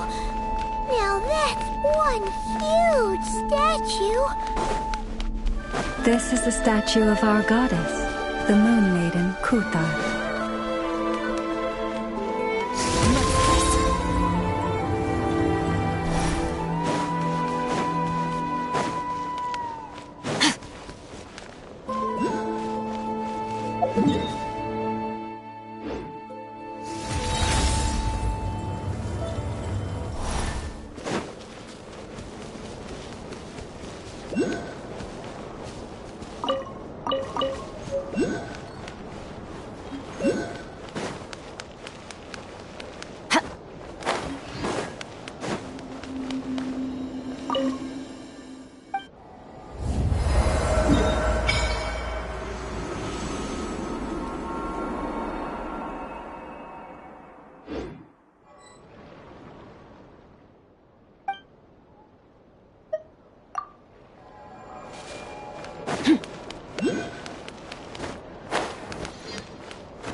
spectacular! Kutar was born here on Hisi Island around 500 years ago.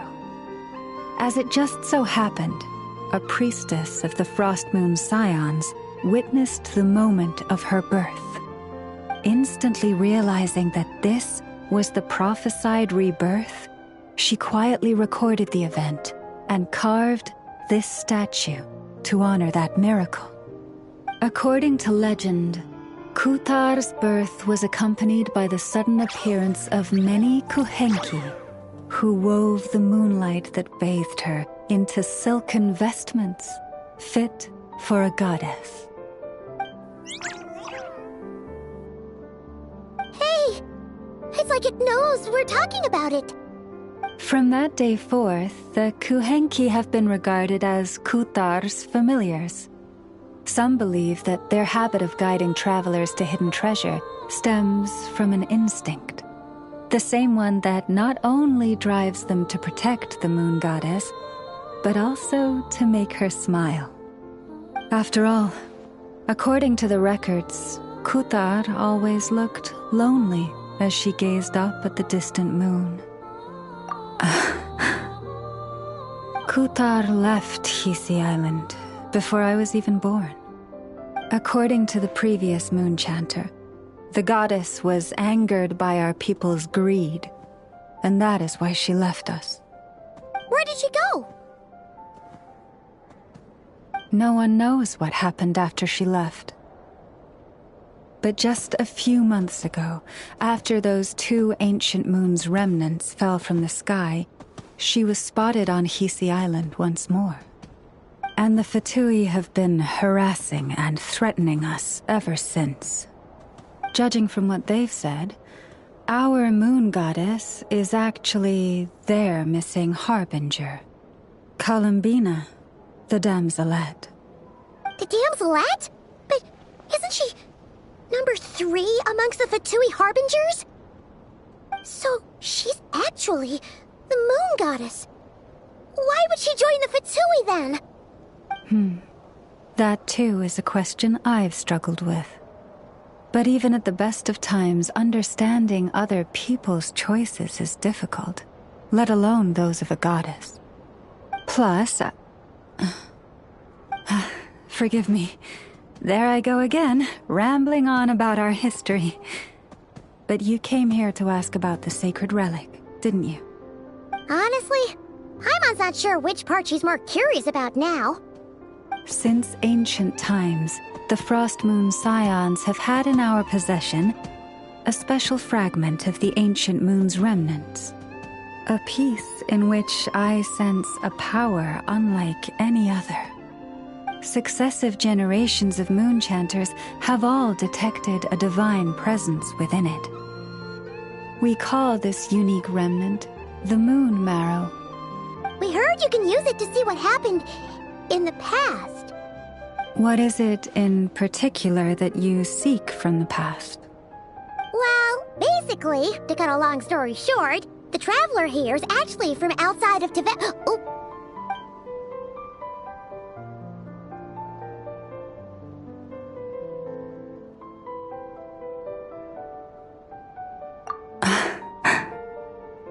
Thank you.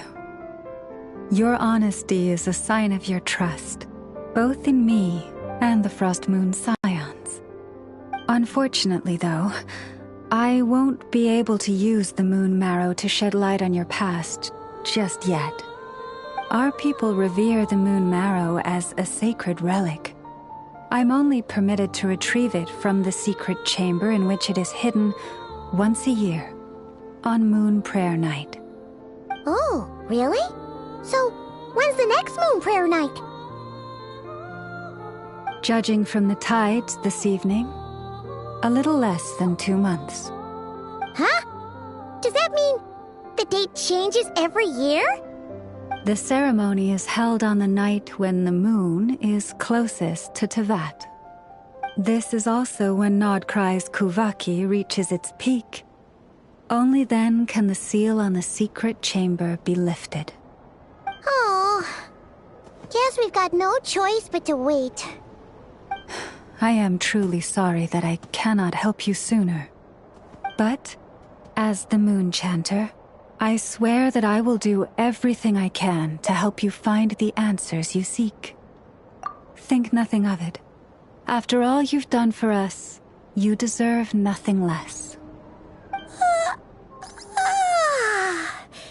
Who'd have thought today was only our first day in Nodcry? Feels like so much has happened already. If I may be so bold, what does family mean to you?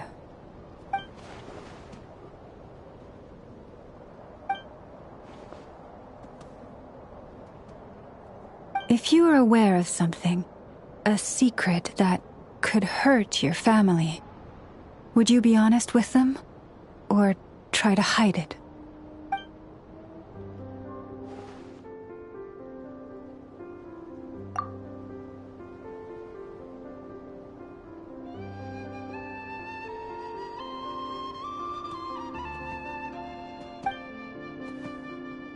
Oh, I'm so sorry. That was a strange question. I didn't mean to put you on the spot. I guess I've just never met anyone with a story quite like yours before. I just suddenly had the urge to ask. It's getting late, and you two must be rather tired too. Would you like to stay the night here on Hisi Island? I can have someone prepare some lodgings. Oh, that's all right. We've already got a room back at the flagship as it happens. Speaking of which, if you ever need us, feel free to come knocking. Do you need me to show you the way back? No worries. It's quite a way, and you should get some rest too, Lauma. We'll make sure to be careful.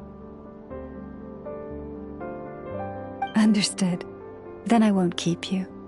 May your first night in Nodcry pass in stillness and peace.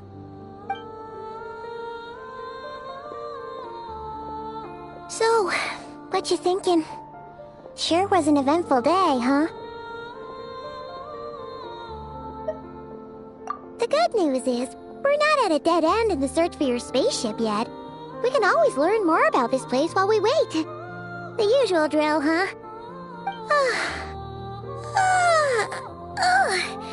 Paimon's really getting sleepy now. If she gets too tired to fly back, you carry her, okay?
Hey, what are you doing here?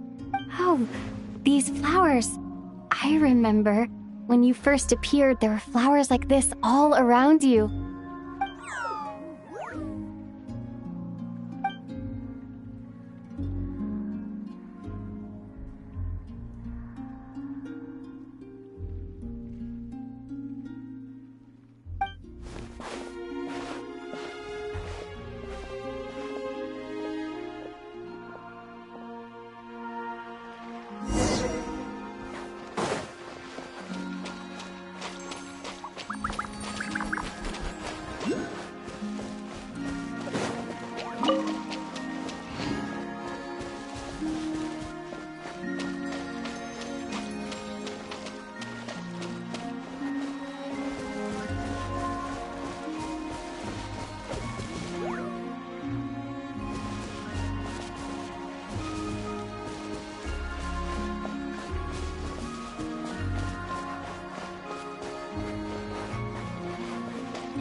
Who goes there?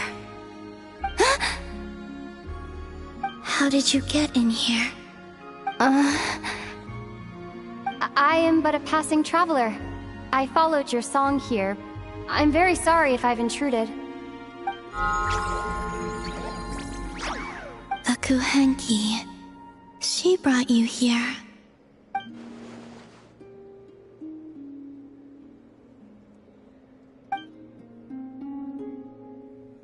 May I ask, are you the one they call Kutar? And the harbinger that the Fatui referred to as the Damselette? The Fatui?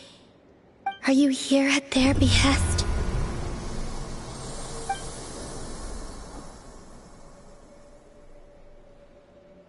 Please don't get me wrong.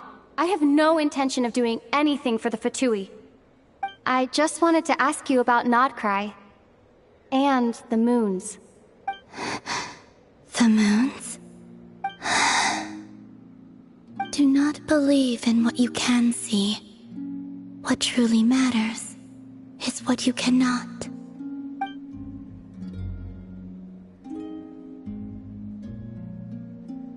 What do you mean?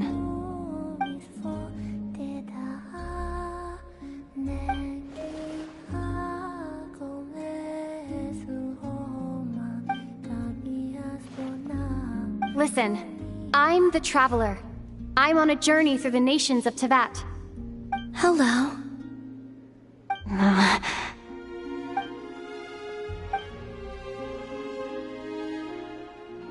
Could you tell me your name? Columbina.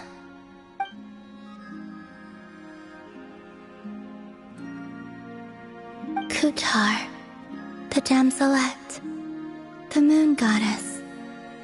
Pick whichever takes your fancy. I do not know my own name.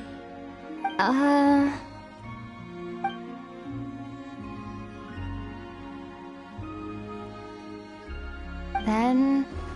Columbina. Hmm?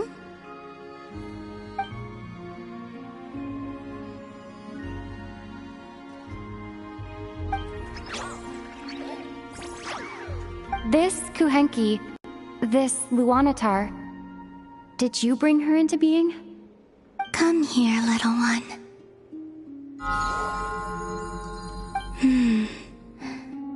The trace of a blessing, but not one of mine.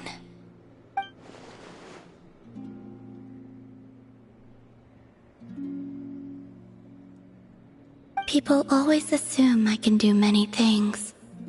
Assume I have done many things. But I haven't. All I ever wanted was to.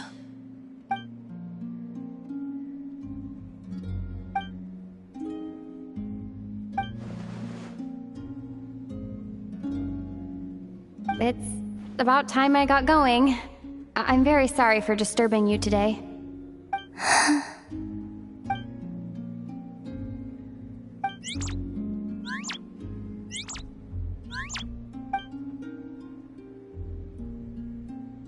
Columbina, that Kuhenki... Oh, you're leaving?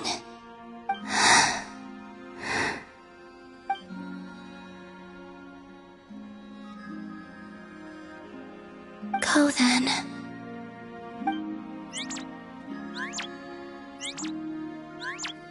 Goodbye. Take care. The moon can be treacherous.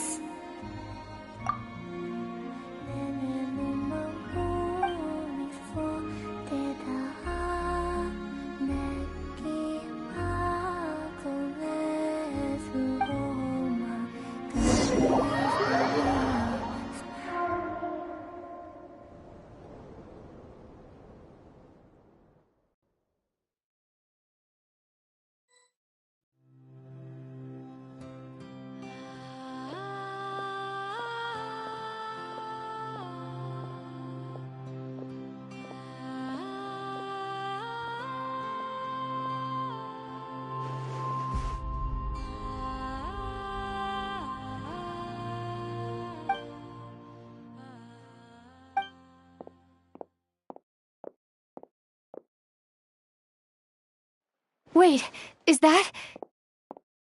Ether?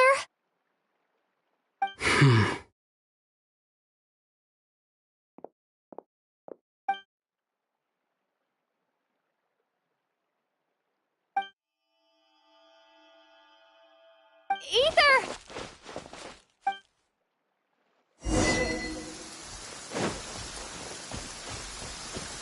Ether!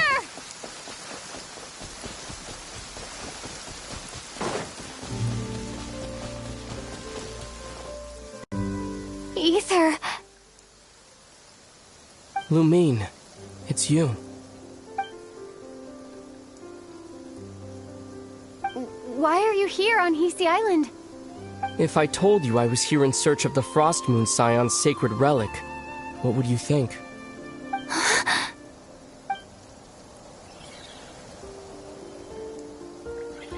Are you also here to uncover the truth about our past? That's right. What happened to us in the past? How we came to Teyvat? Why our spaceship crashed here? There are things I want to know too.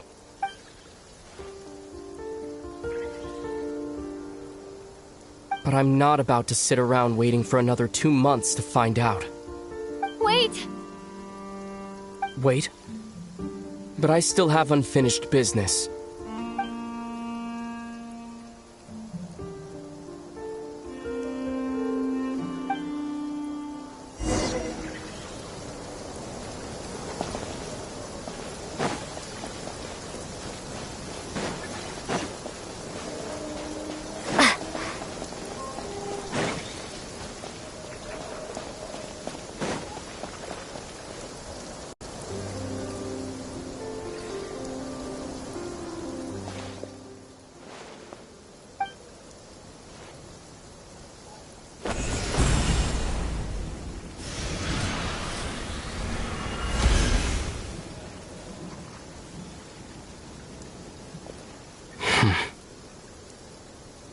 Hold on a second. What's wrong? That's the Frost Moon Scion's sacred relic. We can't just... Use it to get to the bottom of all this? We should at least get their permission. You barely even know her. Yet already you hold that moon chanter in such high trust. What do you mean? She told you that the seal can only be broken on Moon Prayer Night, when the flow of Kuvaki is at its peak, yes? You heard all that? Watch this. Huh? But... Get it now? She's been stalling for time. As long as the statue's base is imbued with sufficient power, the secret chamber can be opened at any time.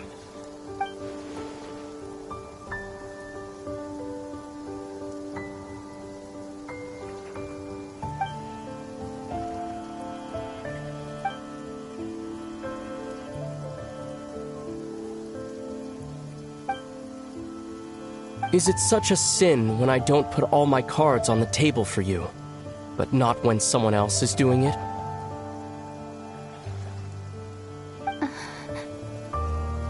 It's not like that. Is it? Ether, you've got it all wrong. This whole time I've wanted to ask you, what happened to make you like this? I admit, I've been having trouble accepting it. But after all this time apart, I've finally come to terms with who you are. Willful side and all. I trust you. I still do. Through all the worlds we've traveled, you've always been there by my side. If there are things you can't explain yet, I can wait while the journey goes on. I'll wait as long as it takes, until the day you're ready to talk. Lumine.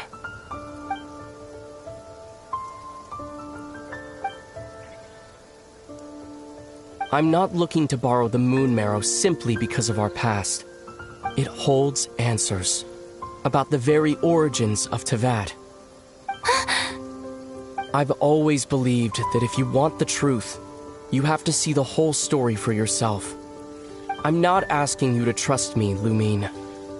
Just don't try and stop me. If this choice weighs on your heart, then let me go in alone. Forget this meeting ever took place. A bit late for that now. But maybe this is the chance I've been waiting for all along. Even if it fades with the morning light.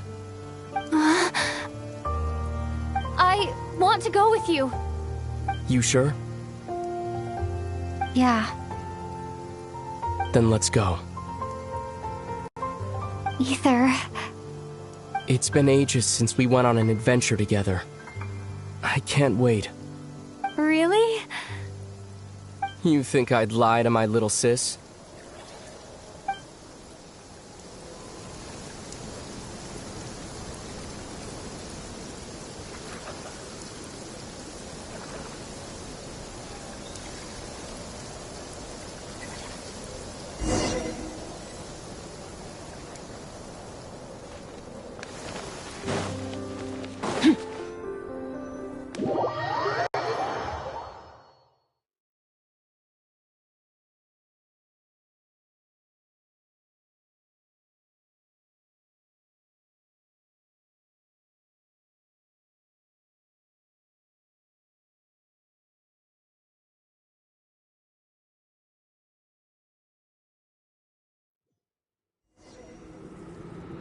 From what I understand, the path ahead is likely to be full of trials and challenges.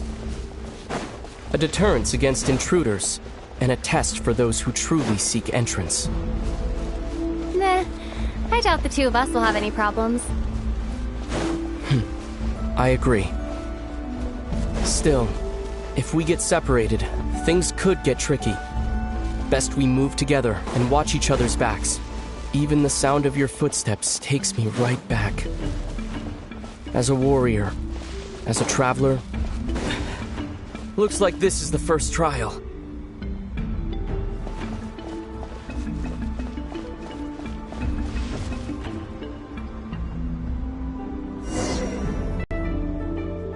Lumine, do you understand how Kuvaki works?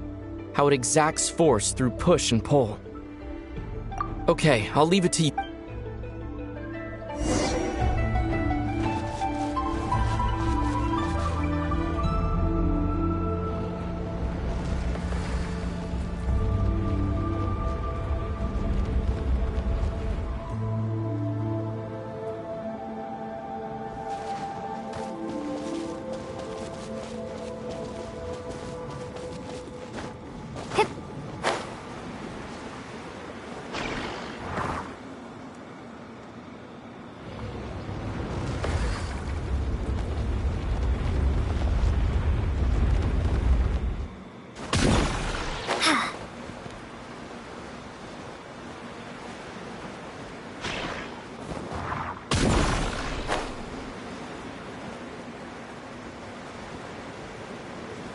This should help Ether get across.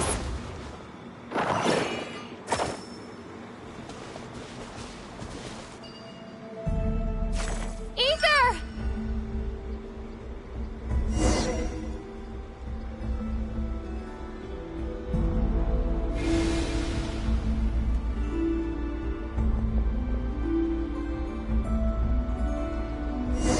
We make a pretty great team, huh? Just like the old days.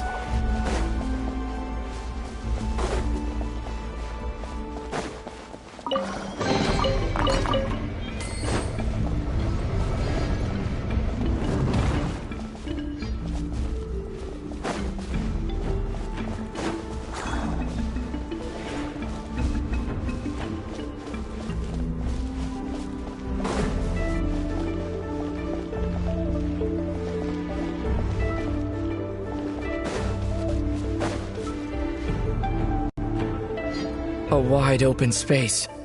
Must be in for a fight.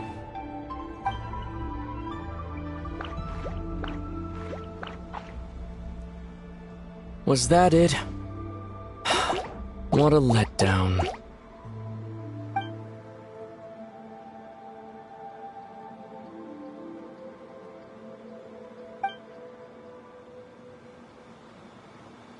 Lumine. What is it? Why are you looking at me like that? Those enemies were weak, were they not? Maybe it's because the trial's only just begun. Actually, I've got an idea. Why don't we have ourselves a little friendly competition? Let's see if your journey has made you rusty. You're on.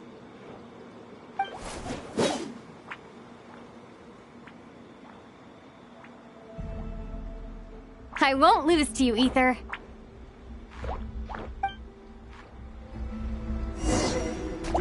If memory serves, I used to come out on top more often than not.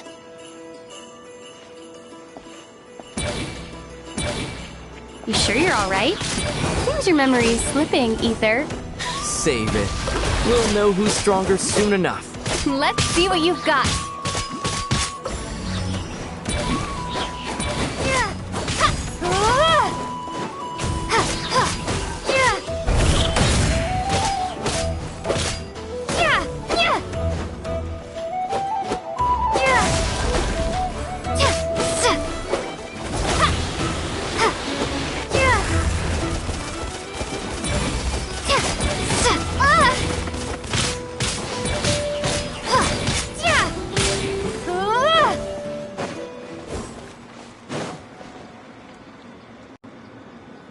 Been slacking off on your combat training?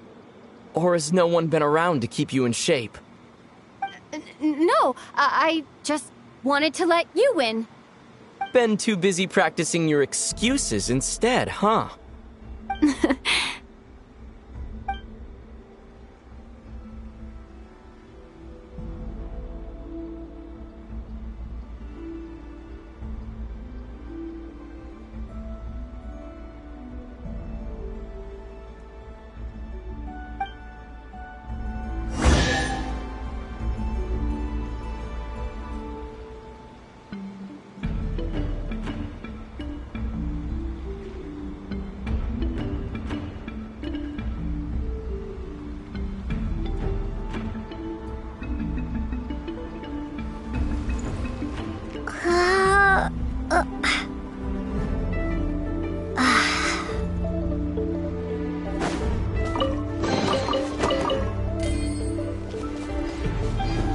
Let's keep moving.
What is this place? No sign of any monsters. Feels like a ritual site, but something's missing. It's a head, inside that thing that looks like a mirror. I can feel it. But maybe it's sealed within? Can you open it using Kuvaki? Apparently not. Do you think it might have something to do with the Frost Moon Scion's bloodline? Ether? If this is about strength of blood, what could possibly stop us? Let me give it a try. Why don't you check around for other clues? Sure.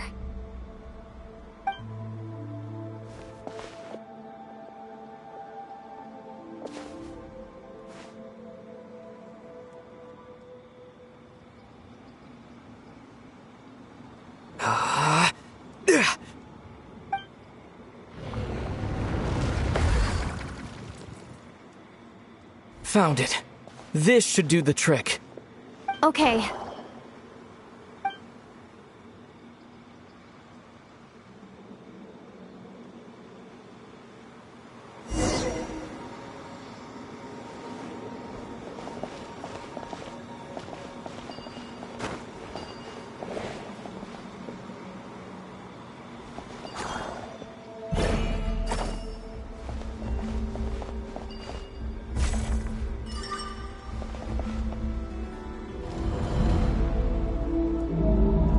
Yep, that got a reaction. That's one down.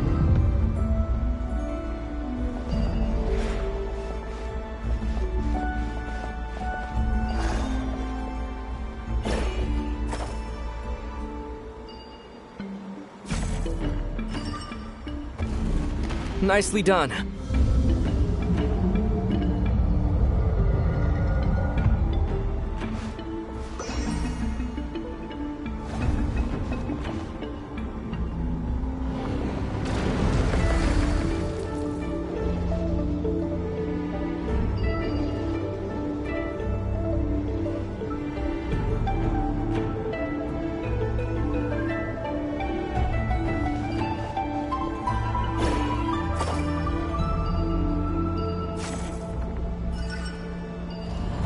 You've got this. One more to go.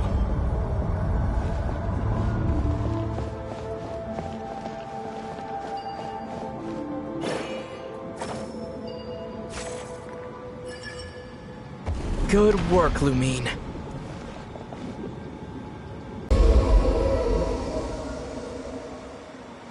The door's open. Come, we must be close.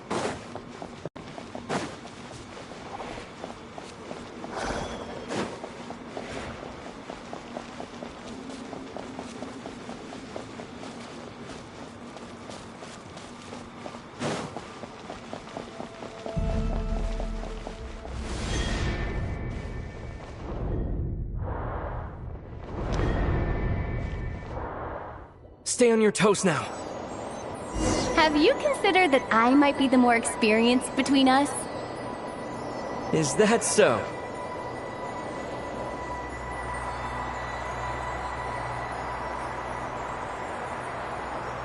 So, will you be heading off again after we're done here?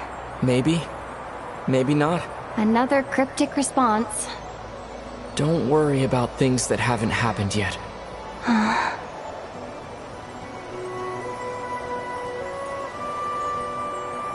At the end of all this, what do you think we'll find? Whatever it is, we can handle it. What about the end of our journey? That's not something we need to worry about right now.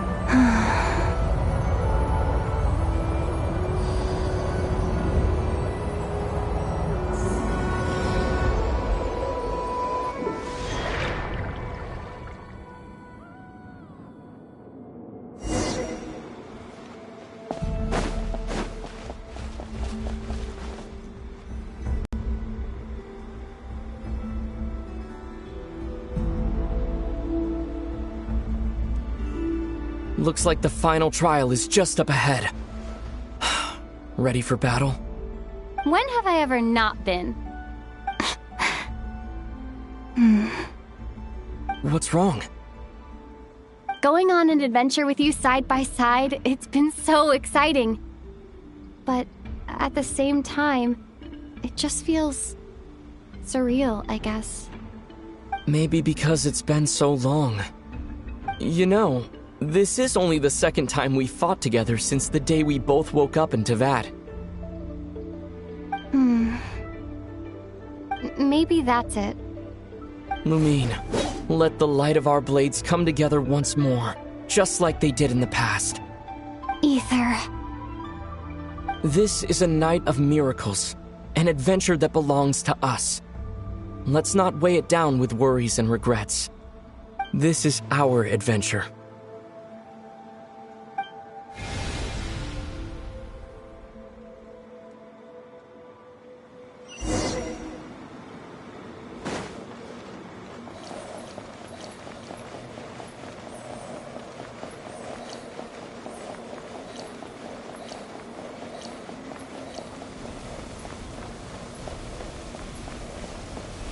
Here goes nothing. Prepare for battle. Stay focused! Dodge its attacks!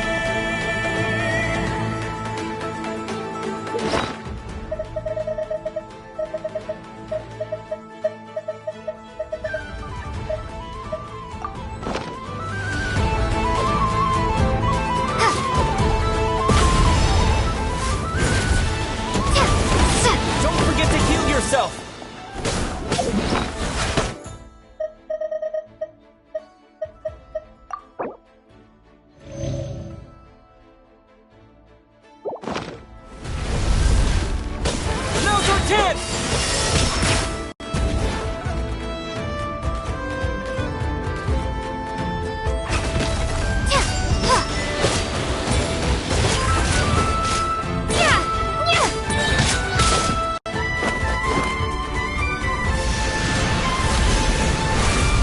Watch out! Time for the finishing blow!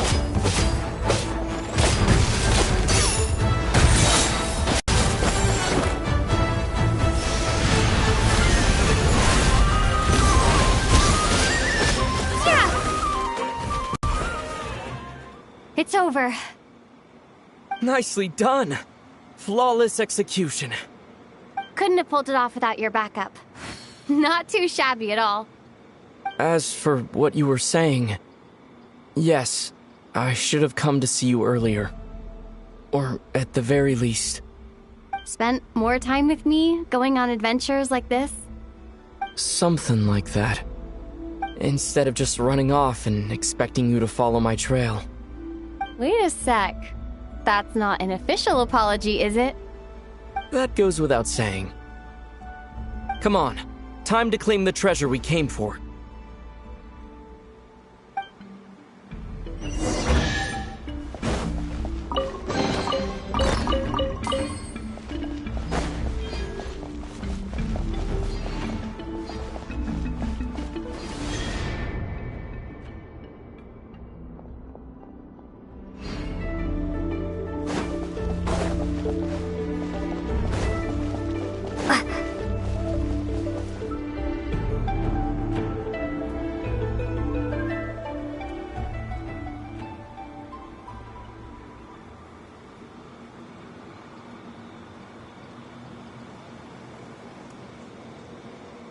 So this is the Moon Marrow, the treasure we've been after.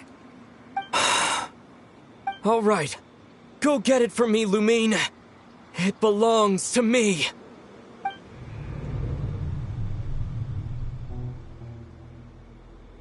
What's wrong, Lumine?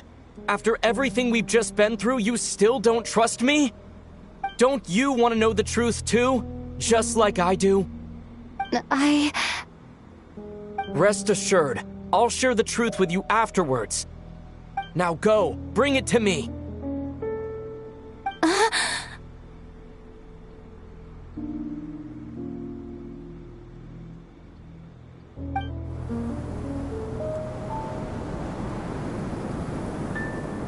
What's going on? Where did this fog come from? Ether!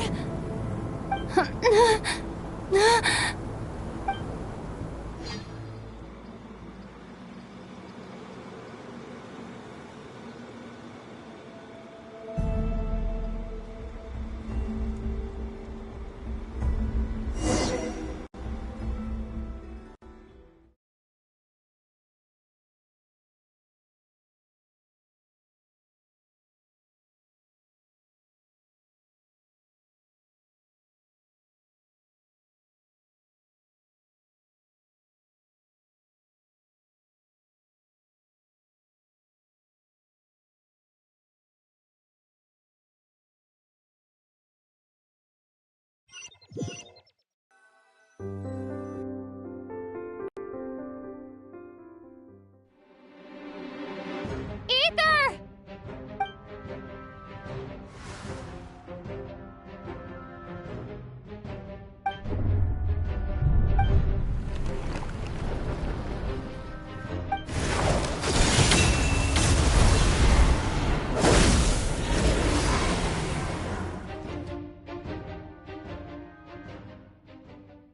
Ether! Huh? Huh? What are you doing here? Yes, we ran into each other at the flagship this afternoon. I'm honored you still remember.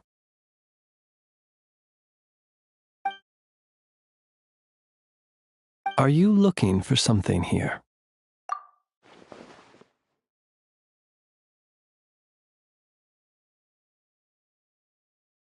And you just happened to end up surrounded by the Wild Hunt.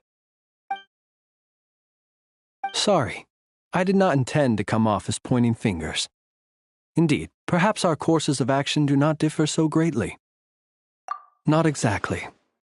We Lightkeepers are accustomed to patrolling at night, a long-held tradition, you understand. I was just passing by when I noticed that the Wild Hunt had struck. So I simply did what I am duty-bound to do. As a matter of fact, I just saw someone leaving in quite the hurry. Was that your companion?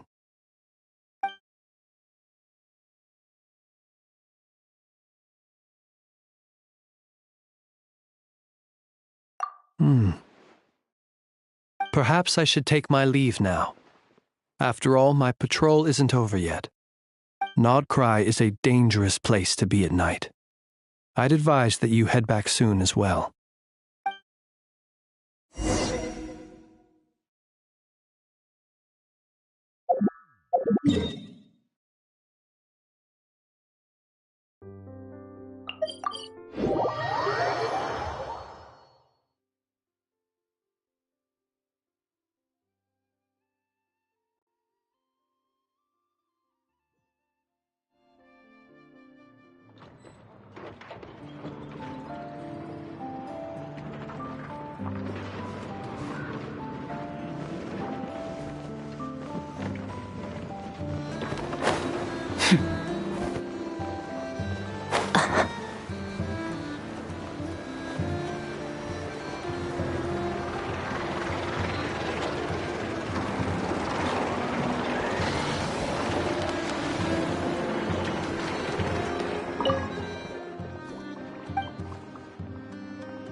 Woke up and saw you were gone, so she made you a cup of berry juice to help you sleep. Her own secret recipe. When you get back, drink it up and go get yourself some rest.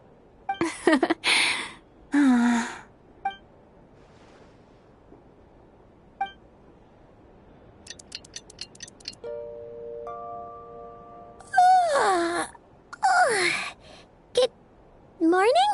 If now still counts as morning. When did you get back last night? Did you sleep well? Good to hear. So, where'd you wander off to on your midnight stroll? Anything interesting to see in Notcry at night? Oh, really? Come on, don't leave Paimon hanging. All right. Guess we'll have to feed your stomach before we feed Paimon's curiosity. Let's go grab something to eat while we talk.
Either way, I'd be happy to oblige.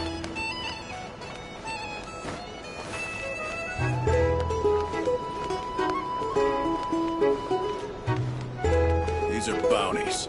If you want to negotiate prices,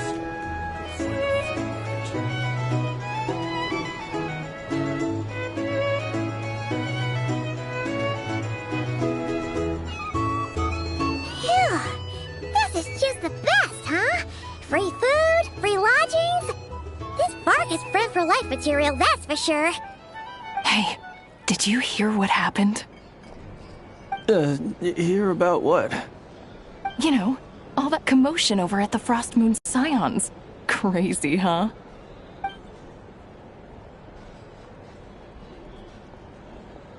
Huh? Oh, what happened?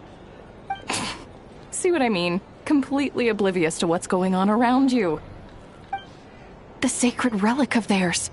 It's been stolen.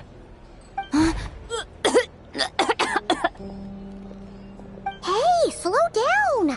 Paimon knows you're hungry, but you don't have to worry about her stealing your food. At least, not today. What? Was it those Fatui? No idea, but the news has already spread right through Nasha Town.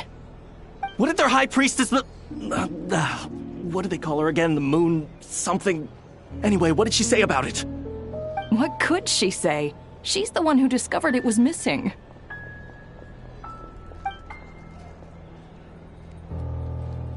She was in Nasha Town first thing this morning, hoping to launch a joint investigation with the Voynich Guild. Whoa! Did you hear that?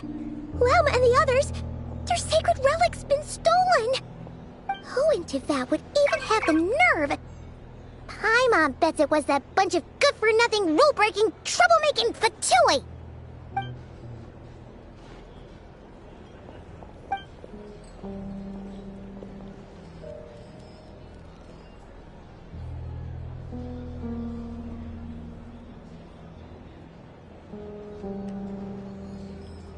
Huh? What's wrong? You feeling okay? A joint investigation? Good luck getting any takers. Unless there's some reward or business opportunity to sweeten the deal. Same thoughts here. So just a few minutes back, she switched gears and headed over to the one place that might actually be able to solve this. The Curatorium of Secrets. Ah! You scared, Paimon! What is it? Huh? Okay, just... Hey! Paimon's not a baby, you know! Quit pulling her arm!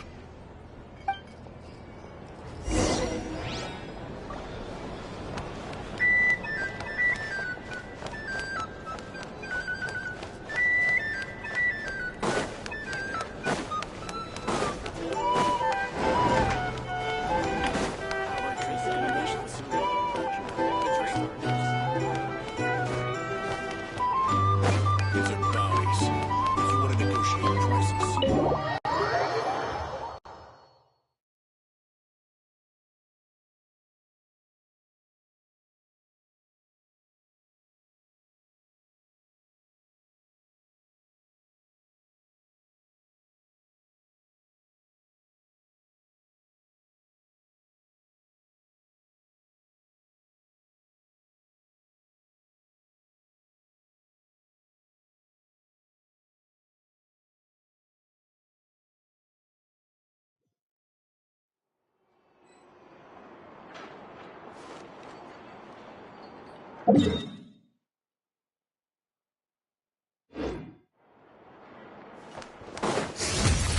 Annihilated.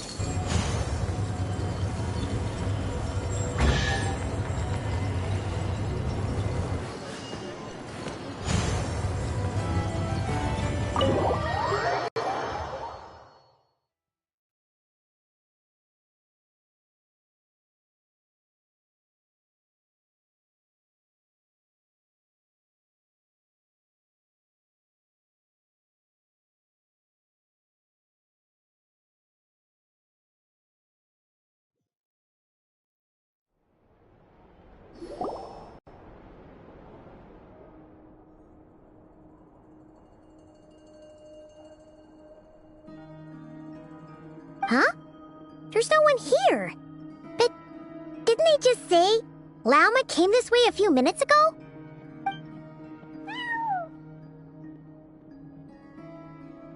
No one except for a cat watching over the front desk.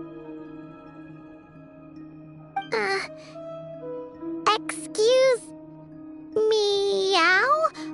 Are we supposed to check in here?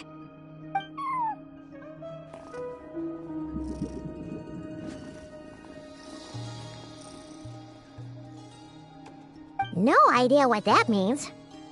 Is this Lauma's personal receptionist or something? Pretty sure she'd be the only person who could actually understand it.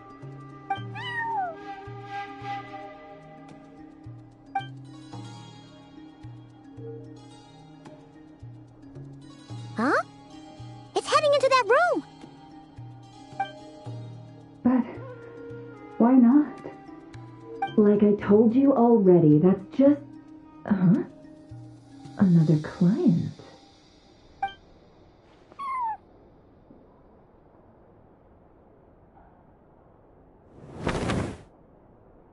Ah! So, you were in this room the whole time? Something I can do for you? Traveler. Paimon. Oh, you're acquainted then? Yes. They visited Hisi Island yesterday. We had dinner together. Allow me to introduce you. Traveler, Paimon. This is Nefer, boss of the Curatorium of Secrets. Pleasure to meet you. They are travelers who arrived in Nodcry just yesterday. Greeted by the birds and beasts of this land, they are kind-hearted souls who walk in the moonlight's glow.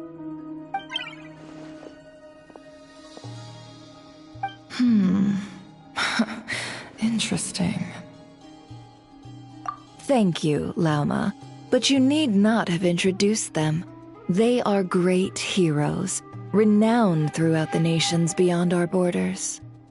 Oh, really? Do not forget, I deal in information. Just because most people in Nodcry pay scant attention to foreign affairs, that does not mean the same goes for the Curatorium of Secrets. They're the heroes everyone was talking about before. The ones who saved Natlan during the Abyss Crisis.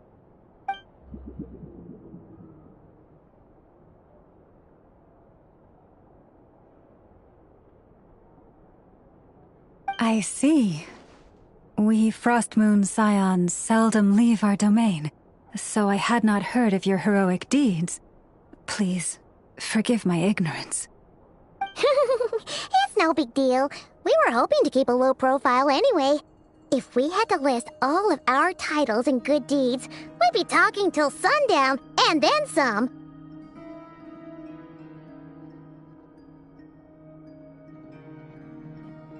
Huh? What's wrong? Still not feeling great? So, what brings you both to the Curatorium today? Oh, so basically, we were just eating when we overheard people talking about how the Frostmoon Scion's relic had been stolen, and then she dragged Paimon over here. I see. Ah, I see. So you came over here because you were worried about Lauma. A combination truly befitting of great heroes. Strong at arms and pure of heart. In that case, Lauma, I've got a suggestion. Why not ask these battle-hardened heroes to take the commission for you? Honestly, it's a little beyond the means of such a modest establishment as ours. Your modest establishment? Unable to handle a commission? You just don't want to take it, do you? You're right. I do not. What kind of commission is this? Surely it's not to recover your stolen relic? Yes, that is it. Recovering the relic is both my duty as a moon chanter and a step toward fulfilling the promise I made the Traveler. to help uncover the truth of the past. But Nefer has already declined our commission multiple times. And yet, just as it always has, the moon will continue to illuminate the sky above the curatorium. Come night or day, may the moon goddess keep you. Enough of that.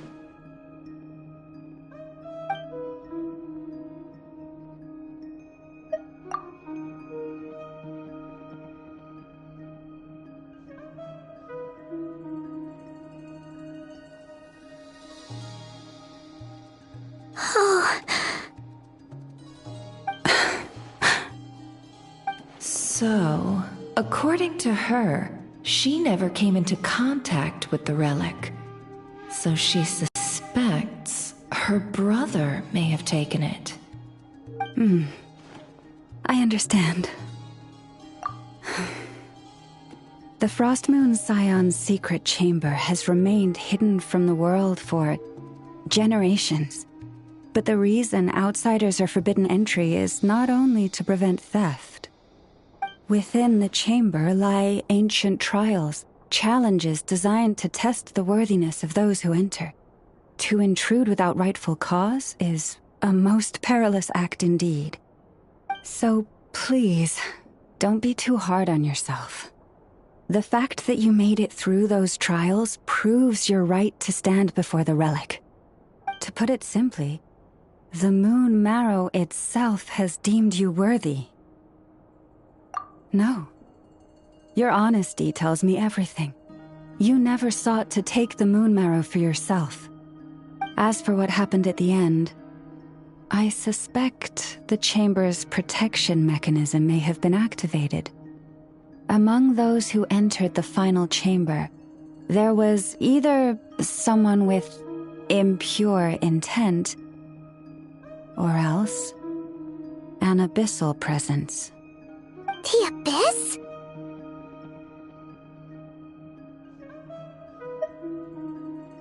Perhaps that's why, then.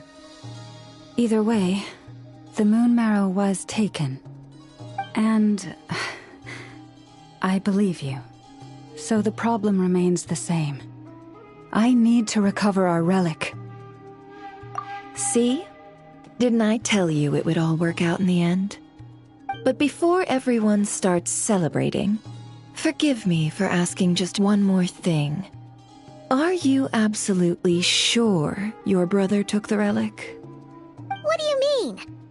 Weren't they the only ones inside at the time? Who knows? Think about it.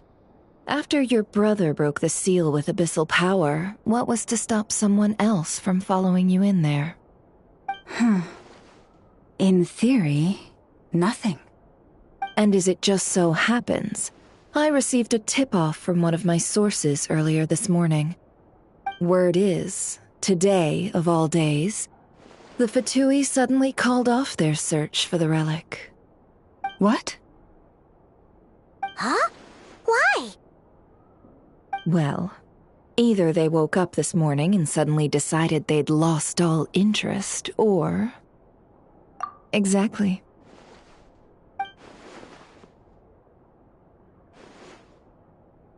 Are you wondering if your brother might be in cahoots with the Fatui? Which is why I asked, are you absolutely sure your brother took the relic? Or to put it another way, do you really know your brother?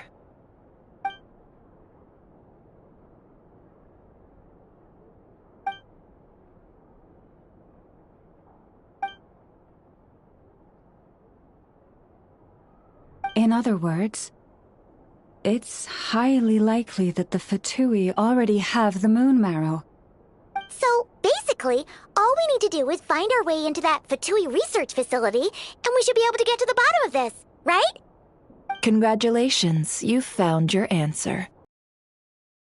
Miriam won't need to lift a finger this time. Well, Lauma, there we are. On behalf of our long-standing cooperation, waive your consultation fee, but just this once. You're really not planning on helping us? I think I've helped more than enough already.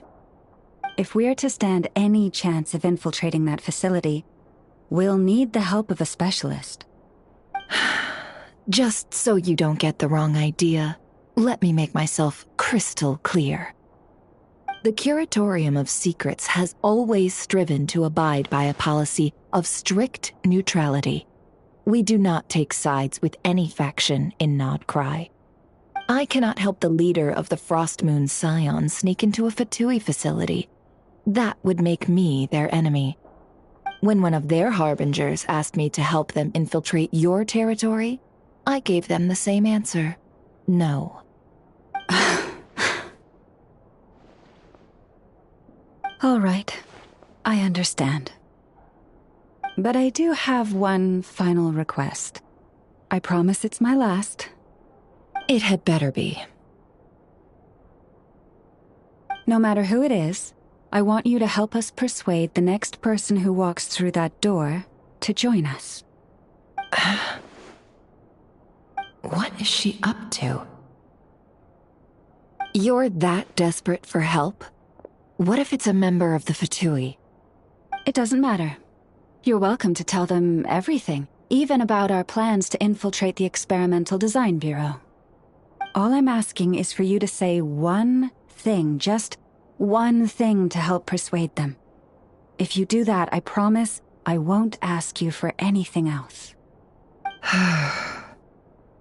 Made up your mind? Fine. Fine, I'll play along with your little game. Besides, as long as I'm not personally involved, no one can accuse us of taking sides. Boss, I'm back!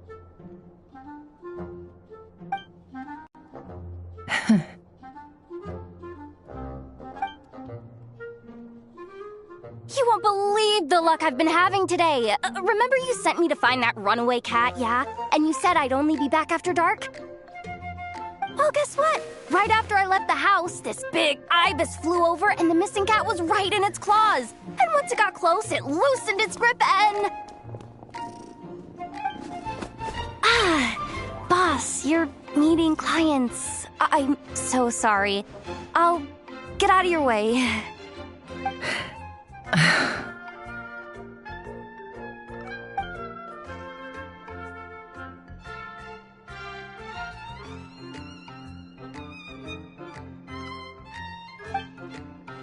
Yehoda, dear, come here. Huh? Me? Is something the matter? Oh, hi there. My dear Yehoda, I have a request. Yikes! Why does the boss sound so scary? Did I do something wrong? Would you be so kind as to accompany these 3 delightful clients of ours and help them infiltrate the Fatui's Kuvaki Experimental Design Bureau? What is going on here? Boss usually just says things like, hey, go do this, or you, go take care of that. Why is she being so scarily polite? And wait a sec. The Fatui's research facility? That's basically a death sentence. Made your mind up yet, my dear?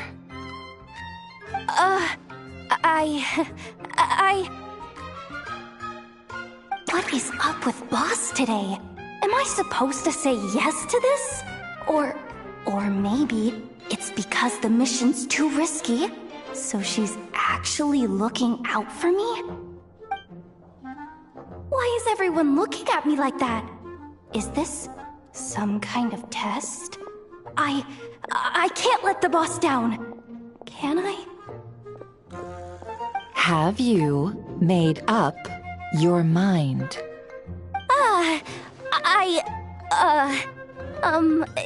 That's... Sure, why not? Really? You really don't mind helping us? Huh? Oh, yes. I mean, no. Of course, I guess I do. Oh, On behalf of the Frostmoon Scions, too, thank you, Yehoda, for your help. What the? Seriously, what just happened? Why does the boss look so fed up? Oh no, was I supposed to turn them down? All that mentoring, time spent teaching her how to deal with different factions. In one ear and out the other. Never. You got what you wanted. You promised that was it. I know this goes against your principles. I won't forget the favor. Trying to get me to change my mind now? Of course not. I just wanted to say thank you. So, thank you. Oh. Yehoda, we'll leave the planning to you. Let's discuss the details elsewhere. Huh? Oh, okay. Oh, what have I gotten myself into? Oh, by the way, Yehoda, before you go... What is it, boss? You're fired. Huh? Effective immediately. As in, this exact moment. The curatorium will take you back, of course, but only once you've completed this commission for our 3 clients. What? Is there some issue? Well, here's the upside. Without me taking a cut from your commission, you'll earn more. Seriously? Can someone explain what's going on here?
Are we sure Yehoda's alright? She looked totally crushed just now. She'll be fine. She's just in shock. But one thing's for sure. The Curatorium's professional standards are beyond question. The fact that she only requested 1 day to prepare says it all. As an apology, I'll ask my animal friends to help her out more often in the future. Also, thank you for being honest with me. It means a lot.